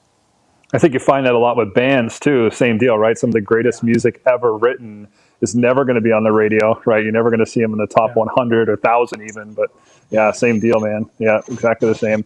And to your point earlier, we've always stressed that what we're trying to do is, if you make a quality product, people will come to it, right? People always love quality at the end of the day. Totally. Like, consumers are not stupid. Consumers of writing. If you are a good writer or a good artist, if you have good comics, if your work has a good message behind it, you absolutely are going to get a lot of people, or you're going to get at least some people who are really interested in it, and it will grow over time. If it's good quality, they'll share it with people. People love sharing good books, Yeah. I found that with like the ads of just any product. You always see these like car ads on TV. It's like, man, just make a kick-ass car, and people are going to be putting on YouTube videos of like the Hemi doing a burnout and share it with millions of people on there. You don't have to spend all this ad money on the Super Bowl, dude, to show off your new Charger. That's right. Just make the thing cool and kick ass, and it'll sell itself. That's right. Yeah, same thing. Yeah, that's good advice. Yeah, because I think a lot of people, they want to do something. A lot of them just don't know where to start, and get over that. And they are great authors or artists or musicians, to your point, and they don't know to get to that next hurdle. Like, how do I get this out to people? So it's great to share some of those insights with people. Thank you. Yeah, I've had to be very singular in my like goals and projects. When I wrote In the Devil's Dreams, I spent a lot of time Friday nights indoors by myself. In college, while my friends were out, I was inside writing. And you've got to make sacrifices and have real milestones in mind that you try, strive toward at all times. And I really feel like a project that I start has to be finished, otherwise it was all for naught. And so I have a pretty good track record of finishing projects. But it is it's a tapestry of sacrifices that you have to make in order to get to that place. Oh, I love all the stuff you've got going on in the background there. That's Rogierio's move. He kind of just scrolls through random stuff. That's become his signature move over there. So, yeah. I'm seeing artwork that I've never even seen before. That's cool. Yeah. Oh, really? That's cool. Yeah. Yeah. All from the books. Yeah. I think it's fun art. Yeah, it's a lot of fun. A lot of really good YouTube artists went and did their interpretations of it, and Faye got some fan art from somebody who just wanted to draw the monster in her. So it's really fun getting stuff like that. I love this dream catcher here. Yeah, that's cool. Yes. The dream catchers are always, everybody interprets them differently from the book, and I love that. I love seeing all the different ones. You know, that one's got a skull in it, I think, and some of them are really gory, and some of them are really elegant. You know. I was going to say, I love that you did not explain it in the book. Like, you left that open, right? That was not to give everything away, but there were certain things explained there. But yeah, I've been trying to bite my tongue, no pun intended, to the title. But I obviously want to talk about the plot a bunch. But I know a lot of people are just reading this now. I don't want to spoil anything for people. So true, yeah. Well, I mean, I can skirt around those if you want to throw some of them at me. I'll see what I can say gently. Joel would probably be the first to admit I'm a rambler, so I even when I'm pitching some of our own comics we're working on to people, I end up telling half the plot, so I'm I just better keep my mouth shut when it comes to plot questions. Yeah. So maybe the Tom Holland of Livid Lair here. I don't know if... Speaking of that, let's use it this opportunity to talk a little bit about that ball. No, just joking. Yeah.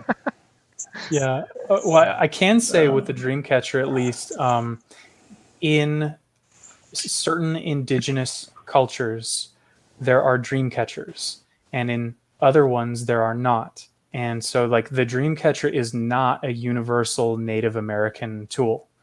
And it belongs in a category of objects called totems. And a lot of indigenous cultures all over the world, the Aboriginals of Australia and New Zealand and people in South America. Brazil as well, yeah. Yeah, Asia. There are indigenous cultures that have totems, and some of them look like dream catchers. But in this book, I had the two native characters, Tiway and Nathan. I had them point out to Felix, no, this looks like a dream catcher, but this is not from our culture. Our people do not make these. Most natives don't know what these are, and so it could have a number of different symbolic meanings and significances, but we don't know for sure. I really tried to subvert the common stereotypes that Native Americans are cast in horror fiction, because in most horror movies that have natives and in most books, the natives are banishing this ancient evil with their magic powers, or otherwise they're drunk poor people, or otherwise they're mysterious wise men, and I wanted my characters to be nothing like those. So they spend a lot of the book saying hey, I don't know what you've seen in movies, but we don't do that stuff, or we don't know that much about this, or whatever. So a lot of some parts of that book are not fully fleshed out. Nobody knows what the dream catchers are. But I think that lends to the speculation and sort of the virility of the story. People like to debate with each other over what those things mean, and that means more people read it. Yeah. Yeah, I love that. I don't like the everything explained. I don't need that, right? Like you said earlier. All that stuff. Yeah, absolutely. It insults the reader's intelligence, I think, to a degree, and robs something, like we talked about earlier, from that experience. Yeah. But, yeah, it's awesome. Yep. Yep. Very cool. Yeah. We don't want to be spoiled. We want to make our own imagination work for us. Yeah. The great thing about reading a book is that you don't have images, you don't have an illustrator, you don't have any visual aid apart from the writer tells you. Mm-hmm. And in your case, you don't give away much. You give the freedom to our hands, so we can make this thing up. Yeah. I was listening to your book this afternoon, and I said, "Fuck! How does that woman look like? how does that dream catcher look like?" And then I said, all right, I can easily, figure out how that would look like. Just consulting my own memory bank, and I think that works for most people. And unless you are very young and you don't have many imaging resources in your head. But I don't think your book is destined to youngsters. I would say like teenagers, like 12, 13. I don't know. I must be wrong again. Yeah. Well, the goal that I had when I was writing Stolen Tongues was I had this question in my mind, which is like, how do you frighten modern readers when they have seen everything's been done before, every gruesome, horrific monster has been shown before, there's so little a horror author can do these days to scare people. And what I realized is, like, imagine a horror movie. The scariest part of most horror movies is before they show the monster. It's when the monster is just lurking around in the dark and you're hearing the noises, and your imagination is sort of filling in the blanks for you, and your mind is always going to fill in details for what scares you the most. But then when they finally open the door and they see the monster and it's revealed in the third act, usually it's kind of a letdown. It can be disappointing, So what I wanted to do with this story was just like hold my hand as close to the chest as possible for as long as possible. So you really only see the monster, towards the end of the book. And even then he wears different disguises comprised of things that he finds outside, including human corpses. And so you never really know his nature or what he looks like. And yeah, so like you were saying, reading is an exercise of imagination. And I think the best way to stimulate somebody's imagination is to just give them like little hints and not try to paint the whole picture for them. That's some advice that I have to credit to my friend Pierre, who was a lit major when I was in college. He told me, like, don't describe everything. And I thought that was a pretty novel idea. So I ran with that forever. Yeah. I wouldn't call that a disappointment when you see the full scene. I would call that a relief. Yeah, and that feeling of, oh my God, it was not as bad as I thought. Right. Or worse. Or it's worse. That's great. It's worse, yeah. Yeah. Like, oh my God, I'm still alive after that. Mary Stevenson wants to know if your short stories are available somewhere. Yes, you can go to www.felixblackwell.com, and there's a button there in the nav bar that says short stories. Most of them are there. You can also go to reddit.com. That's reddit.com/u, the letter U, and /the cold people. And then if you just click on submitted, you can see all of my stories there too. Nice. Well, you just brought up Reddit again, and I mentioned I wanted to talk about that a little bit. So, when you first started out, when you started posting this stuff, so were you already a fan of this? I don't know what you call it. I sound so stupid with this group or whatever you call it on Reddit. But like, were you already on there reading stuff, or did someone give you the idea, like, hey, you should post your stories here because this is a community that could love this? That's a good question. Yeah. So the story goes that it was my second year of graduate school. I was very upset. I came home from a meeting with my doctoral advisor, and I had worked on this one project for like 2 months, and she called me into her office and said, "You did this wrong. You have to completely redo the whole thing." And I was pissed. I was so upset that I thought about dropping out. And in an act of protest, I just got on Reddit and I was like, I'm not doing any work today. And for those of you who have been in graduate school, skipping one day can ruin your entire semester. The workload is that crazy. And so I got on Reddit and I started just skimming. I was upset. I was emotional. And then I saw a NoSleep post, and I think I had maybe heard of NoSleep in the past or something, but I didn't really know what it was. And I clicked on it and I read the story, and it had thousands and thousands of upvotes. And I thought to myself, like, I wonder if people would like my ideas for horror, because I had always had a lot of scary ideas that I'd never really put into a story before. So I wrote an entry, just a short story called "My Romantic Cabin Getaway is Not Going Exactly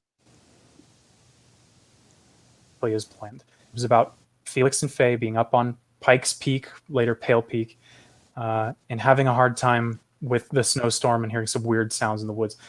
And this thing blasted off in popularity, and it became one of the most popular submissions on NoSleep of all time. And so it was a total fluke. And I kept writing entries because people by the hundreds kept demanding more entries. And so I just kept going, until I found like a natural end to the story. But so that's like a long answer to your question. But no, I wasn't really aware of NoSleep, and nobody really recommended it to me. I just stumbled upon it and submitted something, hoping that somebody would like my writing. And they did. So I'm grateful for that. No, that's awesome. It's like destiny, right? You just going on and just happen to come across it and let's do this. Yeah. Fame is a cruel mistress, though, as they say, because like if I go without writing on NoSleep for a couple of months, like if I take a year off or something, and then I submit a new story, sometimes it only gets like 100 upvotes, and I used to get like 10,000, and so people forget who you are and they move on, and it's new people and they don't recognize you anymore, and so it's tough, Yeah. What are some of the things that you're working on currently that you could share with us? Yeah, I have a thriller. It's my first real thriller coming out. I haven't announced the title yet, but I want to announce the title and the artwork when the manuscript gets closer to being finished. And that is the story of a man whose son commits suicide, and he spends the book trying to understand why. And it becomes quite dark and surprising. Then after that, I have my first fantasy that I've been working on for a while. I haven't been working on the manuscript, but I've been developing the notebooks, for a couple of years now. And this fantasy is a very serene story. It's not like Lord of the Rings with wars and stuff in it. It's about a man who is recovering from a war, from being in battle, and he's like sorting through his memories and his role in the war. And that story came to me all at once while listening to Jeremy Soul's album, The Northerner Diaries. Jeremy Soule, you may know him as the guy who did the music for all of the Elder Scrolls games like Oblivion and Skyrim. Sure. And he recently has fallen out of the public eye because of a couple of sexual harassment allegations. So I probably am not going to dedicate that book to him. But it was his music that inspired me to write this book, and I'm really excited for it because I've never done fantasy before. And then after that, after those two are out, it's going to be the prequel for Stolen Tongues. Yeah, that's awesome. Full steam ahead. That's awesome. Yeah, I can't wait for that. I have some ideas where I hope that you're going to touch upon in that, so we can talk offline about that. So, Felix, what happens if somebody such as Netflix comes to you and do you a proposal? You would have to transform Stolen Tongues into a series, all right? Mm-hmm. And they would mess the whole thing up. You know what happens, when they do long series. They do just for the sake of doing series. Right. And you get a millionaire contract. You won't have to be worried about money for the rest of your life, and your kids will be all right. Your grandkids be taken care of. All right. Yeah. Would you subscribe to that kind of dealing? They would make your work Frankenstein out of your work. Yeah. Would you do it? You don't have to answer that. You can answer to us offline. We'll keep it discreet. Yeah. No. I think I can answer that question. And sorry if I seem like I'm pausing, but there seems to be a delay in the feed here. So there's a little bit. Yeah. That's a really good question. So the artist in me, the hard-boiled writer would no, you cannot bastardize my work. If it's not my way, then we're not doing the deal. But then again, the realist in me, if you pulled me into a Hollywood skyrise and set a briefcase full of $10 million in front of my face, I don't know any man living in California who could turn that down. Especially, now that I'm getting older, Faye and I are in our 30s now, and we talk about kids. We don't have any kids. And we talk about home ownership. We don't own a home. What kind of life do we want to live? And we've had this conversation privately before about, what would we do if we got offered? What if they wanted to make Stolen Tongues into a comedy? And have Ashton Kutcher. I don't know what my answer would be, but I wouldn't be surprised if it went either way. I think it would have to work out like this. The current film company was great. When I signed a deal with them, they put a clause in the contract that said, we will take your opinions to heart. So my input is non-binding. They don't have to obey me as they're writing the script, but they do have to listen to me. And I feel like I can make pretty good arguments for why I want certain things changed. I think I consider myself a reasonable person, So if Netflix was willing to do that with me and do some parlay with me, then yeah, maybe I would do that. Yeah. Leslie Richmond has a comment here. She says that she wishes that you would write a story just about Carrot. So. Well, I did though. I did. That the prologue is about Carrot, and that's pretty much that's her whole thing. Carrot is based on two parrots that I knew and loved. I had a friend growing up who had an African gray parrot who was really creepy and would talk by herself. And as I understand it, birds don't talk when they're alone. So this bird was under the impression that there was someone else in the room. So that was terrifying. And then the other one, Faye and I, at one point in our lives, many, many years ago, we both worked at a zoo. And it was actually a wildlife reserve because she's a biologist. And I needed a summer job. And so they had an African gray parrot there that I grew very close to. It was this really sweet bird that was really picky about who it became friends with, and she chose me.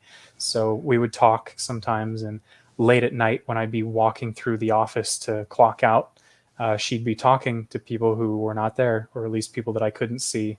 So that's where Carrot comes from. That's awesome. Great. Yeah. People love the animals in the stories, man. That's always a good thing, right? It's always yeah. I always get worried when I read a horror book and there's an animal in the beginning. I'm like, man, this animal's gonna get killed in a horrific way. And I'm really sensitive about animals, so I don't do that in my books. But my kids ask me that.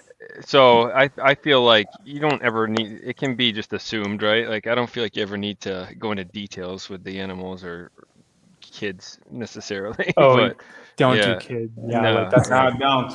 Yeah, that's a cardinal rule for me. And some people do that. Like there are some subgenres of horror where they do like child murder and torture and pedophilia and stuff like that. And for me, that's too much. There's no fucking way. Oh, so that I wanted to touch upon this, and you don't have to answer this one, but the Elsa Gate post I think I saw on Reddit. Yeah. Now I'm assuming that's a character, right? That's a story. Yes. Right? Yeah. Okay. Yeah. It's like this has to just be one of the in character, like NoSleep, cold people. Yeah, yes. But I caught that the other night. I was like, that's really interesting. Yeah, it's pretty cool. But the way it was written, I mean, you're so eloquent with the way that you do that it's like this really could be someone going through grad school getting a weird job offer at a film editing, right? All of my stories are half true, right? Like writers, they tell fiction about the truth. And what happened was I learned about the Elsagate conspiracy, which if you've never heard of this, Elsagate, if you type it into Google, ELSAGATE, there is a community of people who believe that these YouTube videos that you can find on YouTube starring children's characters like SpongeBob and The Little Mermaid and whatever, doing very strange things, really weird, unexplainable, idiosyncratic behaviors.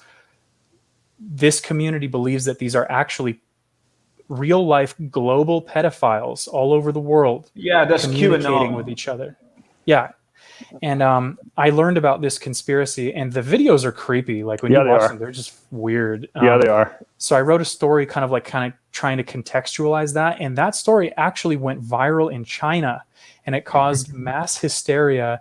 And the Chinese national government, the Communist Party of China, issued a decree against YouTube saying that they had to censor those videos in China. And they cited the cold people as the person that brought it to their attention. Wow. So that was the most incredible thing that I ever did in my life. I was going to say, is that more of an accomplishment for you than stolen tongues? Like... Yeah.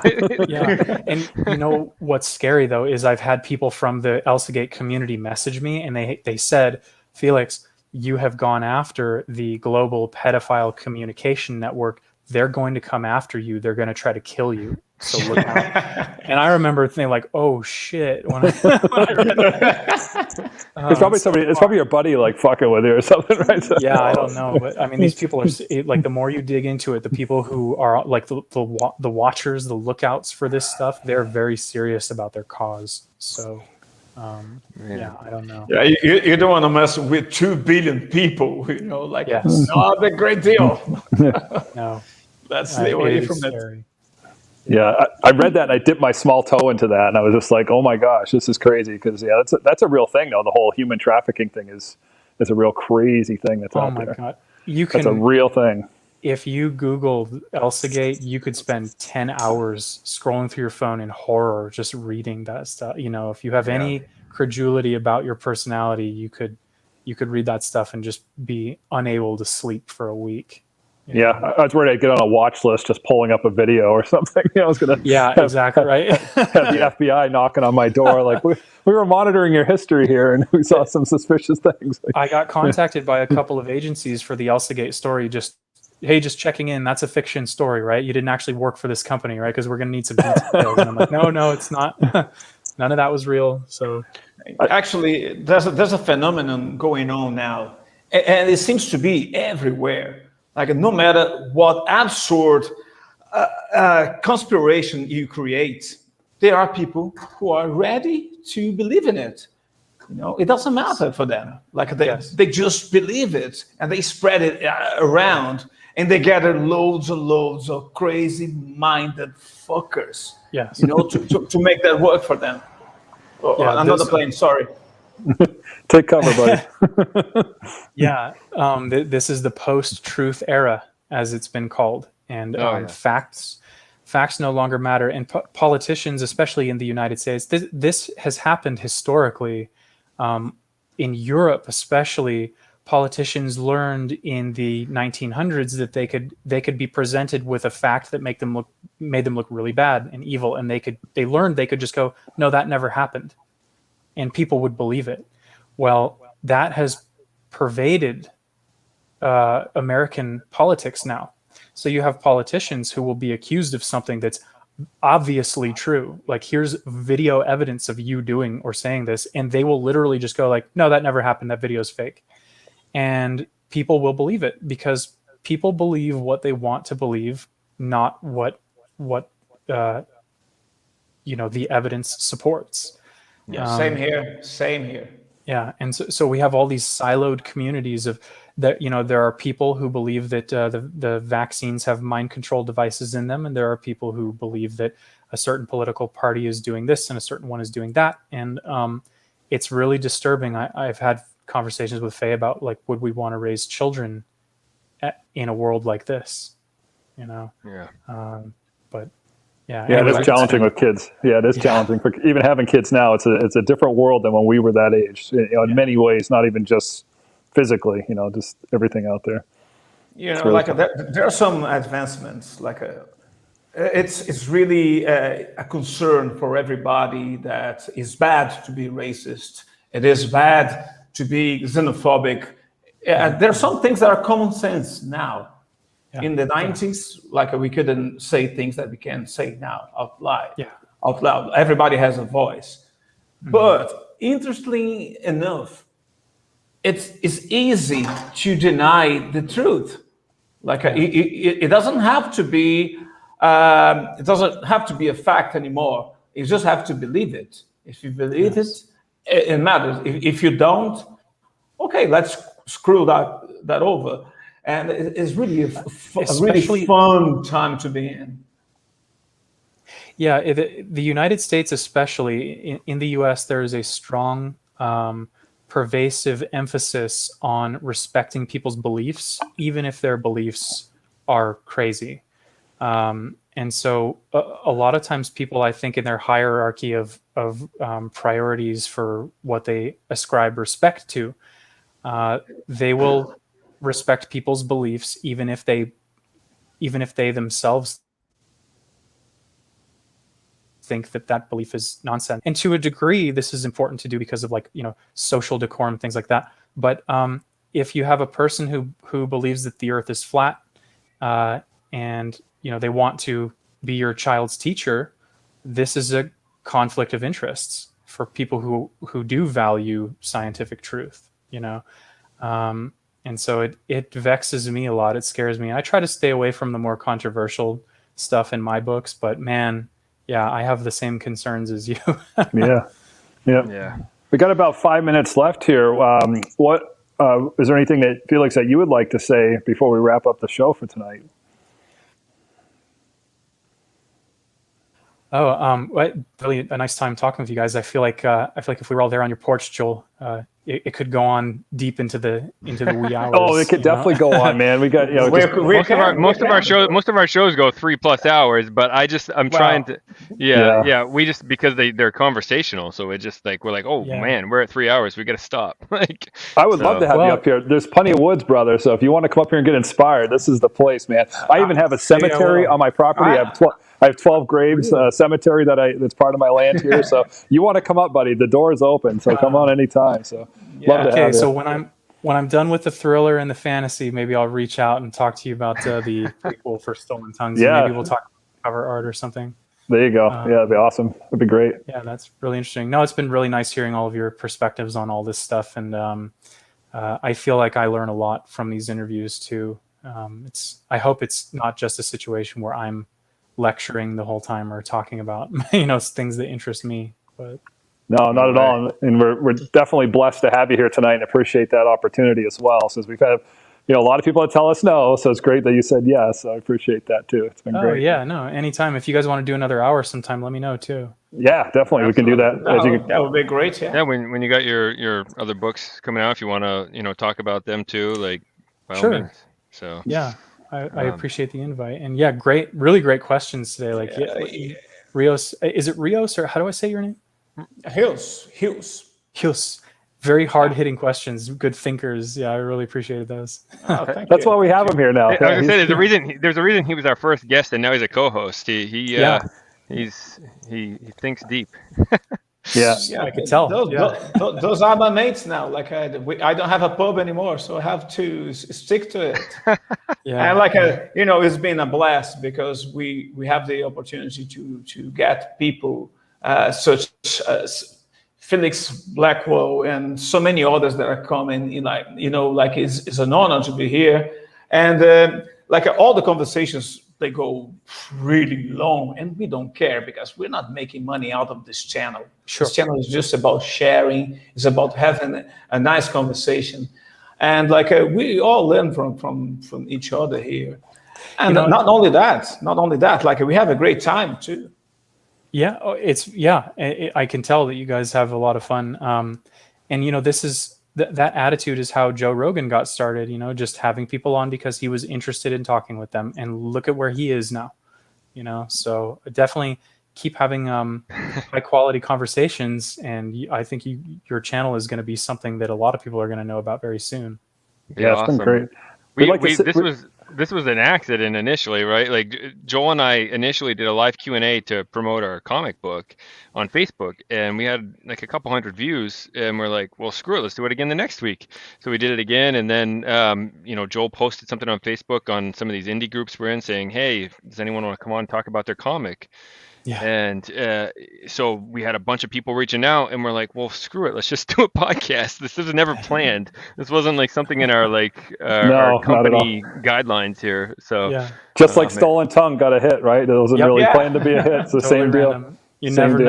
You never know where it's going to come from or where it's going to go. That's it.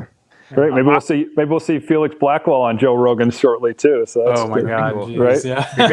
Very probable. Very probable. I Maybe could see so. that. Yeah. I have a real serious question towards the end here. You mentioned a lot of that book was true. The phobia of vomit, is that a real thing? 100% most controlling phobia of my life. Like I'm a little bit better now in my 30s. It does not occupy my thoughts at all times now, but man, when I was growing up, like between the ages of 5 and 15, 16, 17, it ruled my life. Like it was so bad. And I only in retrospect do I realize I really needed a therapist, and I just never thought to go see one. But it's called emetophobia, and it made me do things like I never went to Disneyland with friends. I never went like on roller coasters. I never flew in planes. I tried to avoid anything where I might, like eating at new restaurants. I wouldn't share food with certain people. Like, you go to a party and there's like a bowl of chips or nuts or something. Yeah. Wouldn't touch that shit. It was poison as far as I was concerned. God, just I feel like it ruined my life in some ways. And writing about it was really cathartic. So, and I appreciated that some people sympathize with it. Like some people have reached out and said, "Hey, I'm the same way." And I feel like, oh, thank God I'm not alone, No, man, I don't think the reason I wanted to bring that up is because I'm not to the extreme necessarily where it's a phobia, but yeah, I mean, like I have a 7-year-old and 3-year-old, and anytime they get sick, I feel guilty because I'm like, please don't throw up. Like I don't want to do this. Like, and I stand there in the hallway, and I'm like waiting for my wife to give me instructions. I'm like, what do I do? I've thought about that. Like privately, that's one of the reasons why I like didn't want to have kids for so long. It's just like I don't think I can handle it. But you know what I've heard is that it happens, and then you just get over it, and you get used to it. But parent mode kicks in, and parent mode kicks in though, and you just like kind of get over it. But yeah, I still, even to this day, like even when I feel sick, like I will hold in throw up, and I'd rather have a stomach ache for a week than throw up. So me too. Yeah. I'll leave you with this story then, just because of what you brought up. But I was at UC Santa Cruz in my senior year. So I did Santa Cruz both undergraduate and graduate. So I was there for 6 years total. And in my senior year, I was on a bus coming up from downtown Santa Cruz back up to campus. It was the middle of the day. And I was sitting in the front of the bus where there are like these seats that kind of like face each other, where everybody is like looking at each other. And I was sitting there and I was looking across at this young woman, this beautiful young woman sitting across from me. And she looked really sad. And I was in my head, I was like, oh, what is she sad about? And maybe I should ask her how she's doing or if she's okay. And I just studied her for a couple minutes. And then I realized she's not sad. She's sick. And she's about to throw up, and my spidey senses went I got the fuck out of there. I remember it was a full bus, and I jumped up. You know how if you choose to stand on a public bus, you can hold on to this like metal railing. I actually pulled myself up into the rafters up there and climbed over people, and then got to the door and pulled the emergency exit and just walked out of the bus as it was rolling. Just as she was leaning over to puke everywhere. Oh. And I know the moment that she threw up, because even though I didn't hear it, everybody on the bus went, oh, all at the same time. So I made the right decision getting out of there. Right? Yeah, everyone else is like, what the hell is this guy doing? And you're like, I freaking dodged it. Like, I'm off. That was a Pyrrhic victory. Awesome. Yeah. Great. That's awesome. Well, it's been an absolute pleasure having you, Felix. Definitely, again, appreciate your time. Anything we can do to help you out, promote your books, let us know, because we're all about giving back too. So we'll definitely be sharing this. Yeah, whatever we can do, man. We do that with everybody, and we're really about that here at Livid too, is helping out the community. So I appreciate that a lot. And if you send me the link to this interview, I'll share it on my Felix Blackwell page and in Books of Horror. So I'm sure you'll get some new followers. Awesome. Yeah, appreciate it, man. So I'm going to roll the outro here. You're welcome to hang for a few minutes, and we'll talk a little bit offline. And guys, we'll be back on Friday night. We got another show. We got some art coaches coming on, so that'll be exciting. So your opportunity to connect with some people in the art coach industry. So if you have any questions about art or being an artist or struggles, this is your time. So with that, I will bid you guys a good evening, and I hope everybody stays livid.